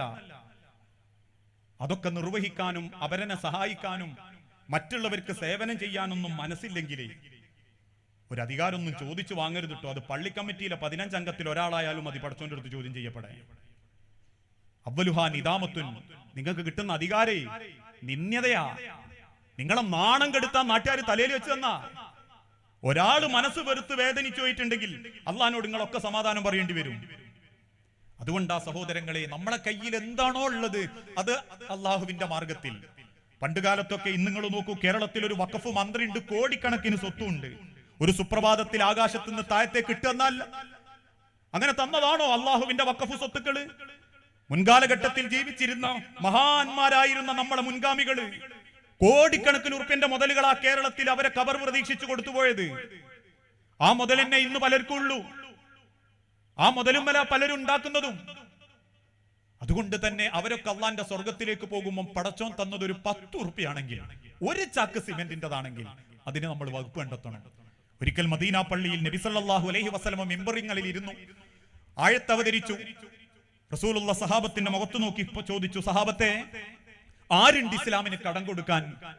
വലതുഭാഗത്ത് അബൂബക്കർ റളിയല്ലാഹു അൻഹു ഇരിക്കുന്നുണ്ട്, ഇടതുഭാഗത്ത് ഉമർ റളിയല്ലാഹു അൻഹു ഇരിക്കുന്നുണ്ട്. രണ്ടുപേരും എഴുന്നേറ്റ് റസൂലുള്ളാന്റെ മുഖത്തേക്ക് നോക്കാതെ 2 ഭാഗത്തേക്ക് അങ്ങ് നടന്നു. അള്ളാഹുവിന്റെ ഹബീബിനും സഹാബത്തിനും അതൊരു വലിയ ഷോക്കായി. കാരണം എന്തെങ്കിലും ചോദിച്ചാൽ അവര് അളവ് പറയും, നബിയെ ഞാൻ ഇത്ര തരും. ഉമറും റളിയല്ലാഹു അൻഹു പറയും, നബിയെ ഞാൻ ഇത്ര തരും. കൊടുക്കാൻ സഹാബാക്കളെ കയ്യിലില്ല എന്ന് ഉറപ്പുള്ളത് കൊണ്ട് സഹാബാക്കളും വല്ലാതെ ഇങ്ങനെ വെപ്രാളപ്പെട്ട് നിൽക്കുക. രണ്ടാളും മിണ്ടാതെ പോയി. പിന്നീട് ഉമർ റളിയല്ലാഹു അൻഹു പറയുന്നുണ്ട്, ഞാൻ മിണ്ടാതെ പോകാനുള്ള കാരണം എന്നും ഞാൻ കൊടുക്കുന്നതിന്റെ അധികമായിരിക്കും അബൂബക്കർ റളിയല്ലാഹു അൻഹു കൊടുക്കുക. എന്നും കൂടുതലും കൊടുക്കുന്നത് അബൂബക്കർ സിദ്ദീഖ് ആയിരിക്കും. ഇപ്രാവശ്യം എനിക്ക് അബൂബക്കർ സിദ്ദീഖിനെ ഒന്ന് വെട്ടിക്കണം എന്ന് കരുതി ഞാൻ എന്റെ വീട്ടിൽ ചെന്ന് പകുതി സ്വത്തുക്കൾ എടുത്ത് റസൂലുള്ളാന്റെ അരികിലേക്ക് എത്തി. അള്ളാഹുവിന്റെ പ്രവാചകന്റെ സദസ്സിലേക്ക് ചെല്ലുമ്പോൾ റസൂലുള്ളയും തലകുനിച്ചിരിക്കുന്നുണ്ട്, അബൂബക്കർ റളിയല്ലാഹു അൻഹു തലകുനിച്ചിരിക്കുന്നുണ്ട്. തലകുനിച്ചിരിക്കുന്ന അബൂബക്കർ റളിയല്ലാഹു അൻഹുവിന്റെ അരികിൽ നിന്ന് തന്റെ പകുതി സ്വത്ത് റസൂലുള്ളാന്റെ കയ്യിലേക്ക് കൊടുക്കുമ്പോൾ സഹാബാക്കളും സിദ്ദീഖുൽ അക്ബറും കേൾക്കെ തന്നെ ഉമർ റളിയല്ലാഹു അൻഹു പറഞ്ഞു, റസൂലേ, ഉമറിന്റെ പകുതി സ്വത്ത് ഇസ്ലാമിന് ദാനമായി തന്നിരിക്കുന്നു. അള്ളാഹുവിന്റെ ഹബീബ് ഉമർ റളിയല്ലാഹു അൻഹുവിനോട് ആ സ്വത്ത് ഇങ്ങനെ വാങ്ങുമ്പം അറിയാണ്ട് അങ്ങ് കരഞ്ഞു. റസൂലുള്ള കരയുന്ന കണ്ടപ്പോൾ സഹാബത്തിനും ഉമർ റളിയല്ലാഹു അൻഹുവിനും വല്ലാത്തൊരു സങ്കടം. ഉമർ റളിയല്ലാഹു അൻഹു ചോദിക്കുന്നുണ്ട്, റസൂലേ, ഉമറിന്റെ ദാനധർമ്മത്തെ പറ്റി ആലോചിച്ചിട്ടാണോ നിങ്ങൾ കരയുന്നത്? റസൂൽ പറഞ്ഞു, അല്ല ഉമറേ. പിന്നെന്തിനാ നബിയെ നിങ്ങൾ കരഞ്ഞ്? അള്ളാഹുവിന്റെ പ്രവാചകൻ വിങ്ങിപ്പൊട്ടിയിട്ട് പറഞ്ഞു, ഉമർ, മക്കയിൽ അള്ളാഹുവിന്റെ തീരുമാനപ്രകാരം ഞാൻ ആദ്യമായി ദഅവത്തിനിറങ്ങുമ്പോ ശത്രുക്കളുടെ കൂർത്ത കരിങ്കല്ലിന്റെ കഷണങ്ങൾ എന്റെ നേരെ വരുമ്പോ എന്റെ മുന്നിൽ പരിച പോലെ നിന്ന ഒരു സുഹൃത്തുണ്ടായിരുന്നു എനിക്ക്. പലപ്പോഴും അവരെന്നെ ഉപരോധിച്ച് പട്ടിണി കിട്ടപ്പോ ഭക്ഷണവും വെള്ളവും തരാതെ അബൂ ത്വാലിബിന്റെ തായ്വരയിൽ 3 വർഷക്കാലത്തോളം ഞാൻ പച്ചവയിൽ തിന്ന് ജീവിക്കുമ്പോ എനിക്കറിയാതെ ഭക്ഷണം എത്തിച്ചു തന്ന ഒരു ധനാഢ്യനായ കൂട്ടുകാരൻ ഉണ്ടായിരുന്നു എനിക്ക്. ഞാൻ കരഞ്ഞപ്പോഴൊക്കെ എനിക്ക് ഭക്ഷണം തന്നവൻ, എനിക്ക് വിശന്നപ്പോഴൊക്കെ എനിക്ക് ഭക്ഷണം തന്നവൻ, ഞാൻ മനസ്സ് തകർന്നപ്പോഴൊക്കെ എന്നെ ചേർത്ത് പിടിച്ചവൻ. അവസാനം ഞാൻ ഇന്ന് ഇസ്ലാമിന് കടം ചോദിച്ചപ്പോ സ്വന്തം വീട്ടിൽ ചെന്ന് ഒരു ഇരുമ്പിന്റെ കഷണം പോലും കയ്യിലില്ലാതെ തിരിച്ചു വന്നിരിക്കുന്ന ആ ദരിദ്രൻ ആരാന്നറിയണോ ഉമറേ? എനിക്ക് എന്റെ അബൂബക്കറിന്റെ കയ്യിൽ ഒരു ചില്ലിക്കാശില്ല. ഉമർ റളിയല്ലാഹു അൻഹു അബൂബക്കർ സിദ്ദീഖിനെ കെട്ടിപ്പിടിച്ച് കരഞ്ഞു. അവരൊക്കെ കൊടുത്ത് അള്ളാഹുവിന്റെ സ്വർഗത്തിലേക്ക് ഇങ്ങനെ എളുപ്പത്ത് പോകുമ്പോ അവരെക്കാളും പടച്ചോൻ നമുക്ക് തന്നിട്ടും ഒരു 10 ഉറുപ്പ്യന്റെ ഗുണം നാടിനും സമൂഹത്തിനും ചെയ്യാൻ പറ്റിയിട്ടില്ലേ? ഈ ആർത്തി പിടിച്ച് സമ്പാദിച്ചു വെച്ചതൊക്കെ ഒരു സ്ഥൈര്യവും സമാധാനവും തരില്ല എന്നുള്ളത് മരിക്കുമ്പോഴാണ് ഞാനും നിങ്ങളും അറിയാം. അതുകൊണ്ട് സഹോദരങ്ങളെ, ഞാൻ അവസാനിപ്പിക്കുകയാണ്. നിലനിൽക്കുന്ന ദാനധർമ്മത്തിന്, സ്വതക്കക്ക് ഒരവസരമാണ് നിങ്ങളുടെ നാട്ടിൽ. ഏത് കാലം വരെ ഈ പ്രദേശത്തെ ഈ പാലിയേറ്റീവിലേക്ക്, ഡയാലിസിസിലേക്ക് മനസ്സ് കലങ്ങിയ, കണ്ണ് കലങ്ങിയ ഒരു രോഗി വരുന്നുണ്ടോ, അയാളുടെ മനസ്സിന്റെ തേട്ടം നിങ്ങളെ കബറിലേക്ക് ഒരു കുളിരായി കിട്ടണമെങ്കിൽ എന്താണോ നമ്മളെ കയ്യിലുള്ളത് അത് കൊടുക്കാൻ തയ്യാറാവണം. അങ്ങനെ കൊടുത്തവരെ കൊണ്ടാണ് കേരളത്തിൽ 14 കൊല്ലങ്ങൾക്ക് മുൻപ് ഡോക്ടർ മുഹമ്മദ് ഷാൻ, എന്റെയൊക്കെ സുഹൃത്ത്, അദ്ദേഹം പറഞ്ഞൊരു വാക്കുണ്ട്. 14 കൊല്ലം മുൻപ് ഞാൻ കോഴിക്കോട് മെഡിക്കൽ കോളേജിൽ നിന്ന് കിഡ്നി ഫെയിലായ ഒരാളുടെ ജീവിത രീതി പഠിക്കാൻ ഒരു രോഗി അന്വേഷിച്ച് ഞങ്ങൾ 18-20 പേര് വാഹനം വിളിച്ച് കോയമ്പത്തൂർക്ക് പോയി. കോയമ്പത്തൂരുള്ള ഹോസ്പിറ്റലിൽ ചെന്നിട്ടാണ് ഞങ്ങളൊരു കിഡ്നി രോഗീനെ പഠിക്കുന്നത്. എന്തിന്? ഓന് കിഡ്നി ഫെയിലാവുമ്പോൾ ഉണ്ടാകുന്ന മാറ്റങ്ങൾ. എന്നിട്ട് അദ്ദേഹം ഇപ്പൊ പറഞ്ഞിട്ടുണ്ട്, ഇന്ന് എന്റെ കൺസൾട്ടിങ്ങിൽ വരുന്നവരിൽ 10-ൽ 3 പേരും കിഡ്നി പേഷ്യൻസാണ്. ഈ കൂട്ടത്തിൽ നമ്മൾ പലർക്കും പോയിട്ടൊക്കെ ഉണ്ടാവും. പിന്നെ പരിശോധിക്കാത്ത എന്താ? പരിശോധിച്ചാൽ പിന്നെ ഇറച്ചി മീനും കൂട്ടാൻ പറ്റൂല എന്നുള്ള ബേജാറും ഉണ്ടാവും. ഇല്ലേ, പരിശോധിക്കാനൊക്കെ ആഗ്രഹമുണ്ട്. അതിൻ്റെ ഉള്ളിലൊക്കെ എന്തൊക്കെ ഉണ്ട് എന്ന് അള്ളാഹു ആയാലും. അത്രയേറെ നമ്മൾ ഉള്ളിലേക്ക് പോയിക്കൊണ്ടിരിക്കുക. നിങ്ങൾ കാണല്ലേ ഓരോ പോസ്റ്ററിലും പൊട്ടിത്തെറിച്ച് ചിക്കൻ ചീറിപ്പാഞ്ഞത്, ചിക്കൻ കുയിലിട്ട് വാട്ടിയത്, ഇതൊക്കെ വെറൈറ്റി പേരുകൾ കിട്ടിയാൽ മതി, ആൾക്കാർക്ക് രസ. ആമാശയം കത്തിച്ച് കളയുന്ന ഭക്ഷണ രീതികളിലേക്കൊക്കെ മനുഷ്യനിങ്ങനെ പോകുമ്പോൾ പറഞ്ഞതിന്റെ അർത്ഥം നാളെ എവിടെ എവിടെയെങ്കിലും തിന്നുന്നത് കണ്ടിട്ട് നിങ്ങൾ കുറ്റപ്പെടുത്താനും ഫോട്ടോ എടുക്കാനും അല്ല. അത്രയേറെ മനുഷ്യന്റെ ജീവിതത്തിലേക്ക് ദുനിയാവ്, ഈ ഒരു ഭക്ഷണ സംസ്കാരങ്ങളൊക്കെ മാറുമ്പോൾ പേടിയാ. നമ്മൾ വിചാരിച്ചാലും പോരാ, ഒരാവശ്യത്തിനൊരു കയറി തിന്നുന്ന ഭക്ഷണത്തിൽ പോലും ടേസ്റ്റ് കൂട്ടാൻ വേണ്ടിയിട്ട് ആൾക്കാർ എന്തൊക്കെയോ ചേർക്കുക. അതുകൊണ്ടാണല്ലോ അരുതാലയങ്ങൾ കൂടുന്നത്. കേരളത്തിൽ ഏറ്റവും വികസനം എന്തൊക്കെയാ? 2 കാര്യങ്ങളാ. കോഴിക്കോട് 30 ലക്ഷം റുപ്യന്റെ ബൈക്കിന്റെ ഷോറൂം കോഴിക്കോട് ജില്ലയിലാണുള്ളത്. അപ്പൊ അത് കോഴിക്കോട് ജില്ലയിൽ അത് തുടങ്ങിയപ്പം പത്രക്കാർ ചോദിച്ചത് എന്താ കോഴിക്കോട് തുടങ്ങാനുള്ള കാരണം? വാഹനപ്രേമികളായ ആഡംബര പ്രിയർ മലപ്പുറവും കോഴിക്കോടും കണ്ണൂരും ഭാഗങ്ങളിലായതുകൊണ്ടാണ്. 30 ലക്ഷം റുപ്യന്റെ ബൈക്ക്. എന്നിട്ട് അതിൽ പത്രക്കാർ കൊടുക്കുന്ന ഒരു നിർവചന, ആഡംബര പ്രിയർ ആരൊക്കെയാ? ഇങ്ങനത്തെ കുറച്ച് ജില്ലക്കാരാണ്. അത് സത്യം അസത്യം ഒന്നും നിങ്ങൾക്ക് അറിയാലോ കേട്ടോ. നമ്മൾ അതിന്റെ പിന്നാലെ ഓടിക്കൊണ്ടിരിക്കുക. നിങ്ങൾ ഭക്ഷണം നോക്കൂ, ഏത് രംഗത്താണെങ്കിലും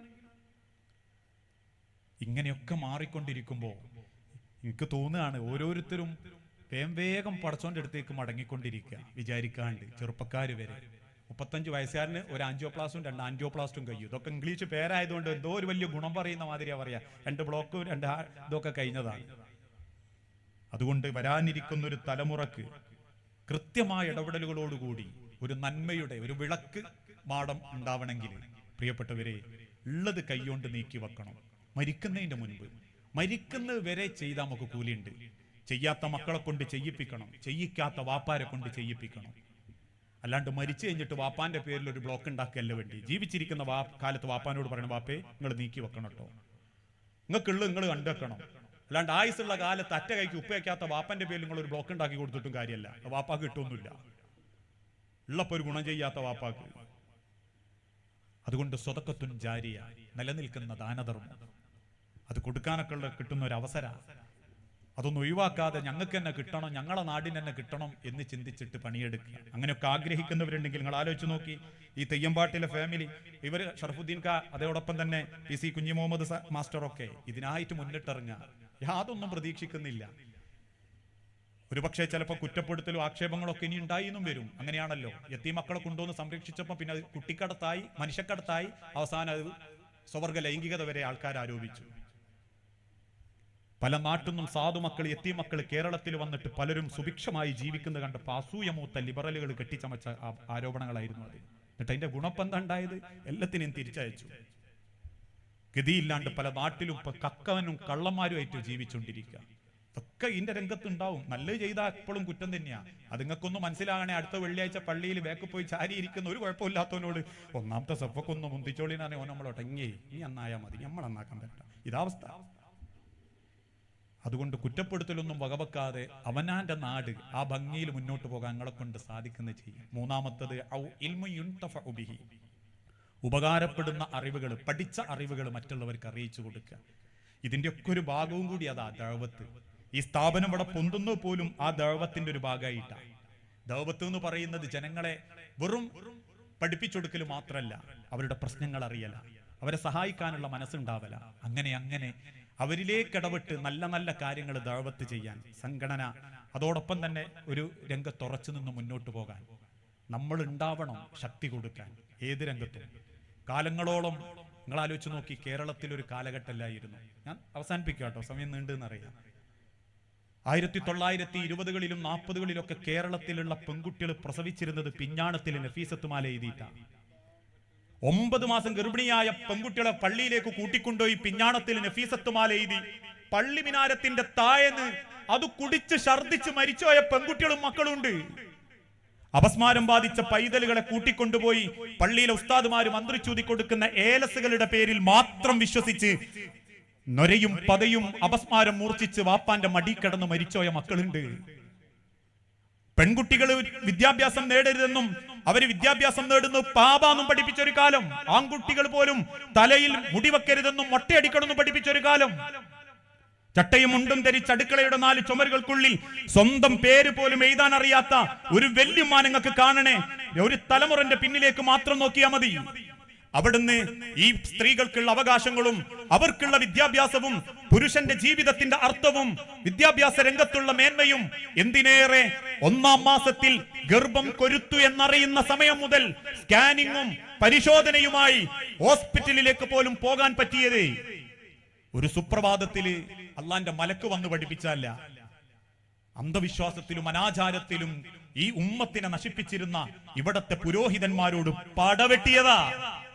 വക്കം മൗലവിയെ പോലെ, മുഹമ്മദ് അബ്ദുറഹ്മാൻ സാഹിബിനെ പോലെ, അലവി മൗലവിയെ പോലെ, അമാനി മൗലവിയെ പോലെ, അബുസബാഹ് മൗലവിയെ പോലെ, AP അബ്ദുൽ ഖാദർ മൗലവിയെ പോലെ കേരളത്തിന്റെ അറ്റത്ത് നിന്നും മറുഅറ്റത്തേക്ക് അല്ലേ. സെയ്ദ് മൗലവിന്റെ ഒരു ചരിത്രം ഓർമ്മകളുടെ തീരത്തിൽ ഉമർ മൗലവി ഒക്കെ പറയുന്നുണ്ട്. ഇപ്പൊ നമുക്കത് കേൾക്കുമ്പോൾ തന്നെ ഒരു കുളിരു കോരും. അത്ര ത്യാഗമൊന്നും എനിക്കോ ഒരു പ്രാസംഗികനോ അനുഭവിക്കേണ്ടി വന്നിട്ടില്ല. പട്ടാളപ്പള്ളിയിൽ നിന്ന് ജുമയെ നിസ്കരിച്ചിട്ട് വടകരക്ക് നടന്നു പോകുമ്പോ കൊയിലാണ്ടി കടപ്പുറത്തുനിന്ന് കുറച്ച് കച്ചവടക്കാർ പറഞ്ഞു, മൊയ്ലി നിങ്ങൾ ഇവിടെ ഒന്ന് പ്രസംഗിക്കണം. കയ്യിലുള്ള ബാഗ് മേശപ്പുറത്ത് വെച്ച് കുറച്ച് കൊയമ്പെടുത്ത് അരിഷ്ടെടുത്ത് വായിലിട്ട് പ്രസംഗം തുടങ്ങി. 5-10 മിനിറ്റിന്റെ ഉള്ളിൽ ചീറിപ്പാഞ്ഞു വന്നൊരു കരിങ്കല്ല് കൊണ്ട് മുൻവശത്തെ പല്ലും ചുണ്ടും പൊട്ടി ചോരി ഒലിക്കുന്ന മൗലവീനെ കണ്ടപ്പോ നാട്ടുകാരിൽ പലരും പതറി നിൽക്കുന്ന സമയത്ത് പോലും തന്റെ വായിലുള്ള തുപ്പലും പതയും നിലത്തേക്ക് തുപ്പി വീണ്ടും അരമണിക്കൂർ പ്രസംഗിച്ച് ബാഗും എടുത്തിട്ട് നടന്നുപോയി സെയ്ദ് മൗലവി.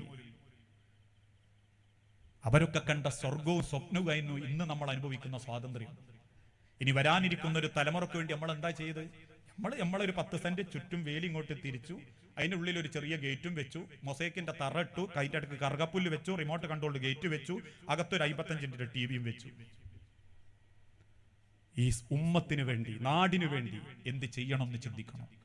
അതുകൊണ്ട് സഹോദരങ്ങളെ, ഈ വരാനിരിക്കുന്നൊരു പാലിയേറ്റീവ് ഹോസ്പിറ്റലും സലഫി മസ്ജിദും ഡയാലിസിസ് സെന്ററും ഒക്കെ ഒരു നാടിന്റെ വെളിച്ചമാവട്ടെ, പുരോഗമനമാവട്ടെ, ആശ്വാസമാവട്ടെ, ഒരു കരുതലാവട്ടെ എന്ന് ആത്മാർത്ഥമായി പ്രാർത്ഥിച്ച് നിങ്ങളെ മനസ്സിൽ നിങ്ങൾ ഇപ്പൊ എടുക്കണം തീരുമാനം.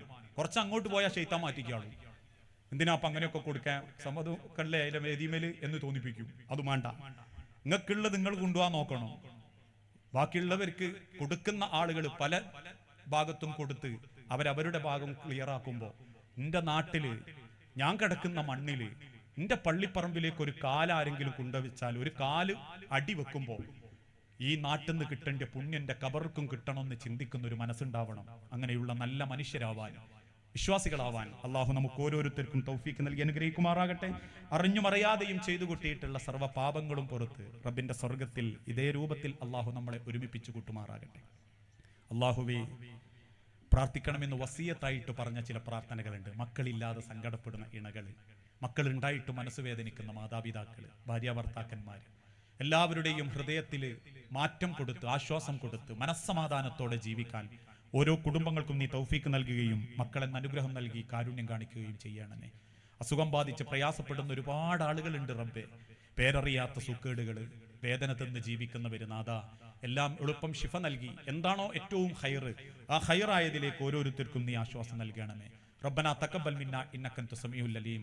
അല്ലാഹുമ്മ അജ്ർനാ മിനന്നാർ, അല്ലാഹുമ്മ അജ്ർനാ മിനന്നാർ, അല്ലാഹുമ്മ അജ്ർനാ മിനന്നാർ. ഒരൊറ്റ കാര്യം കൂടി ഞാൻ പറഞ്ഞല്ലോ, ഇതിനു വേണ്ടി പരിശ്രമിക്കുന്ന ആളുകൾക്ക് നിങ്ങൾ പ്രാർത്ഥനയിൽ ഒരു ഇടം കൊടുക്കണം. കാരണം ഇതൊക്കെ ഒന്ന് നിലനിന്നു പോവുക, പണിയെടുക്കാൻ ഉണ്ടാകുക, അതിനു വേണ്ടിയിട്ടൊക്കെ ഒന്ന് അധ്വാനിക്കാനുള്ള ഒരു ആരോഗ്യം ഉണ്ടാകുക എന്നുള്ളതാണ് എന്തിൻ്റെയും നിലനിൽപ്പ്. അവരുടെ ആരോഗ്യത്തിനും അത് നിലനിൽക്കാനും പരിശ്രമിക്കുന്നതിന് ദുനിയാവിലും ആഖിറത്തിലും കണക്കായിട്ടുള്ള കൂലി കിട്ടാനും അങ്ങനെയുള്ള ഇതിന്റെ ഭാരവാഹികൾക്ക് വേണ്ടിയിട്ടും നിങ്ങൾ പ്രാർത്ഥിക്കണം. എന്തെങ്കിലും ഉദ്ദേശിക്കുന്നുണ്ടെങ്കിൽ ഈ സദസ്സ് പിരിയുന്നതിന് മുൻപ് തന്നെ ഒന്നെങ്കിൽ തെയ്യമ്പാട്ടിലെ ഷറഫുദ്ദീൻ കായോ കുഞ്ഞുമോ മാസ്റ്ററെയോ നിങ്ങൾ കണ്ട് വിവരം പറഞ്ഞാൽ അതൊരു വലിയ സന്തോഷമാവും. നിങ്ങളെ പിന്തുണയാണ് ഏത് കാര്യത്തിന്റെയും വലിയ വിജയം എന്ന് ഓർമ്മപ്പെടുത്തി വാക്കുകൾ എവിടെയെങ്കിലും അതിര് കടന്നുപോയിട്ടുണ്ടെങ്കിൽ ഇഷ്ടപ്പെടാതിരുന്നിട്ടുണ്ടെങ്കിൽ പൊരുത്തപ്പെടുക. വസല്ലല്ലാഹു അലാ നബീന. അസ്സലാമു അലൈക്കും വറഹ്മത്തുള്ളാഹി വബറകാതുഹു. അൽ ഹിദായ സലഫി മസ്ജിദ്